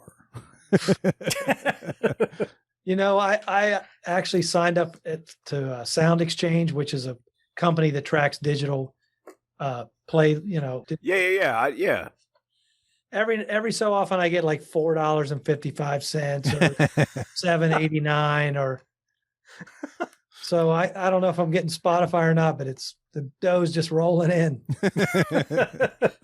Maybe I'll just put 3D on repeat one night and just let it play for like a month. Right. And then you'll get like a $10 check. Hey, thanks, Tim. You get the venti coffee instead of that medium. If you get a $10 check from Spotify, that's why. Because I put 3D anybody on make repeat for a money from month. Spotify? I mean, I think they get like 0.01 cent from each play or something. It's some really ridiculous number. It's kind of it is crazy. And all the streaming services are like that, like Apple Music, Spotify, any of those, like they're not getting any money from that. That's why it's all touring and merchandise now. That's how they make their money. So that's why when you go to a concert, you're like, why is that shirt $50? Well, because they have to make a living. Right. Yeah. They don't make money off of album sales any longer. No. Yeah. So. Yep. Yeah. That's the record company's karma, though, I think. Yeah. You know, it's unfortunate that the artist doesn't make any money from album sales, but the label doesn't either. Yeah. Because the label raped the artist for so many years that Oh my God. it's the karma now that they're not going to make money. Mm-hmm. Yeah. Yeah. A lot of bands like just put the album out on their own label. Like I know Metallica did that. There was a couple other bands that did that too. Just Clutch is has their doing own label. Yeah. Like, Well, like, as long what's as you the can point? finance yourself, your own tours and stuff, Mhm. what do you need a label for? Right. Exactly. You don't. These days, you don't. Yeah. Yep. I mean, I wouldn't even know how to go about getting, so-called signed nowadays. Yeah. Putting a record on. Back then it was all black and white. Okay, you got to go do shows, gain an audience. An A&R person's going to come see you. You're going to get signed. You're going to put a record out. Right. Now, what do you do now? You gain an audience over the internet. You get so many views, and likes and loves, fuck yous, and whatever else happens. And Yes. YouTube. It's all about YouTube. Yeah. Pretty much. Yeah. It's crazy. But not to mention, it's not even. I mean, get your fucking ass out on the goddamn road and just play and play and play and play is what you're supposed to do. right, you still have to have an audience. Yeah. Yeah. Yeah. Live is where it's at. Yeah. Yeah. I mean, that's damn straight. It's still fun going to concerts. And that's the most fun thing. It's still a lot of fun. So we're just older now. We don't go to nearly as many as we used to. That's true. And they're also a lot more expensive than they used to be. I used to be able to go see Wrathchild for $5. I know, right? Now it's like, if I'm going to go see a concert, I'm going to spend at least $80 on the ticket. So At least. I mean, I get why. I'm not complaining. I'm just saying it's how they make their money. It's a lot different now. So A lot different. Yeah. You got to pick your shows. Like, okay. Yeah. I'll go to this one and this one and this one. And that's my budget. Yeah. So ticket prices are insane. I know. Oh, yeah. Yeah. Yeah. So do you have, are you starting to go start booking stuff again? Engineering or sound wise? Like for Enrique Iglesias? Yeah. Yeah. He's got 3 shows in Europe in August, and then a tour starts in September with Ricky Martin in arenas in the US, which is the same tour that was supposed to happen last September.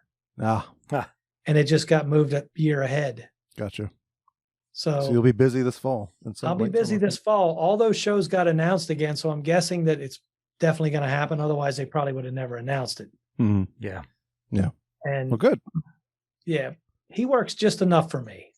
I go out and travel and mix shows live, and then I can come home and do my thing here. And because now that I've gotten back into playing and reconnected with my friends, and we're jamming and recording, and I'm gonna keep doing that when I come home. Yeah. It makes me realize, why did I ever stop? Right. But I know why I stopped. I stopped because I got frustrated. Yeah. I forgot that I did it because I had fun doing it. Yeah. Well, if you can do it on your own terms, that's all the difference. Yeah. Somewhere along the lines, the business took over, and it wasn't fun anymore. Right. Do you think that stuff will be released? The stuff you're playing with your friends will be kind of not maybe professionally, but just put out somewhere. Yeah, they're going to put it out. The first project that I did, they just wanted me to mix, but then the longer it was in here, well, it turned out they needed to record a bunch of stuff. But they would come in to record, and then I would come down here later on in the night and bring stuff up and start listening to it. I'll be like, man, this needs a guitar part here. This needs a 12-string bass on here. I'm going to play this on here. Then I'll show it to them the next day and see what they think. Yeah. Yeah. That's cool. I ended up singing backups on it, and, just, it just turned into kind of a, let's have fun. Right. Yeah, why not? That's cool. And then Jimmy from Kicks, we did those couple of cover songs. Mm-hmm. I don't know if you saw those on YouTube. Yeah. Mm-hmm. Yeah. The AC/DC and the Aerosmith song. And then Jimmy said to Steve, hey, maybe you should work with Brad and we can get some of your stuff done and put out. And so I just finished up 12 songs for Steve. Oh, that's cool. But again, I was just going to mix it, record the guitars. Somewhere along the line, I ended up playing bass on 10 of the 12 songs. Let me just add a riff here. I think I played bass on one song, and it was that White Hammer, and I sent it to Steve and Jimmy, and they're like, Steve's like, feel free to play bass on whatever else you want. I'm like, okay. And so it kind of morphed into that. Yeah. That's cool. So I just take advantage of the situation and realize that this whole time of me being at home has really brought everything back around full circle for me. That's good. And and I just feel, I had open heart surgery and some bad shit happened to me while I was home, but at the same time, I feel really good about, where I'm at right now. Yeah. And how it all came around. Cheers to that. Yeah. Yeah. I don't silver know linings why, for sure. Why I would be in the middle of an Enrique sound check and we're waiting on Enrique to show up, and the band be like, come on up here and jam with us. And I'd be like, nah, I'm good. I'm back. I'm back doing front of house. Like, why didn't I ever want to walk up on stage and jam with the band? Right. Yeah. Now it's going to be like, you're going to have to kick me off the stage. If we're waiting for Enrique to show up, I'm jamming. Yeah. Somebody else can worry about front of house. Do you guys know 3D by Wrathchild? Like, I'm just going to play some Prego. I'm going to continue to have fun, because it took a while to get the chops back playing wise, Yeah. Yeah, After sure. not playing for so long, but it's fun. I'm going to keep on doing it. Good. Yeah. Yeah, absolutely. Amen to that. All right, man. Well, thank you very much for joining us. We really appreciate it. Thanks for having me. Yeah. You're welcome anytime. Like I said, we're talking about Souls at Zero in 2 years, so you're welcome back. Love to have you again. We talk about it. Maybe we can have you back on to talk about other bands at some point. Yeah, we can do that. Right. Oh yeah, we talk about it, like all sorts of shit. we talked about Zeppelin and Sabbath and just we go back stuff. like not just 30 years. We'll go back 40 years. Talk about albums from like 81. We'll do 71. We've done some 70s albums and 80s albums. So yeah. That's where that's the music I love. Oh yeah, 70s. I figured. Yeah. Yeah, we've got some 71 albums like, we're going to talk about. So do some. All right. Well, you're welcome back anytime again. All right. Open door. So cool. Absolutely. Thank you. All right. Yeah. So I'm going to play some outro. So for Tim and Keith and Joe and for Brad, I'm Eric saying Thank you. Good fucking night. Energy, aggression, power. To sum it up, it's a vulgar display of power. Heavy metal speaks to the anger and despair of teenagers today, the same way that the blues used to speak to the despair and anger of the South. Cutting out. Cutting it up big time. Some cunts recording this.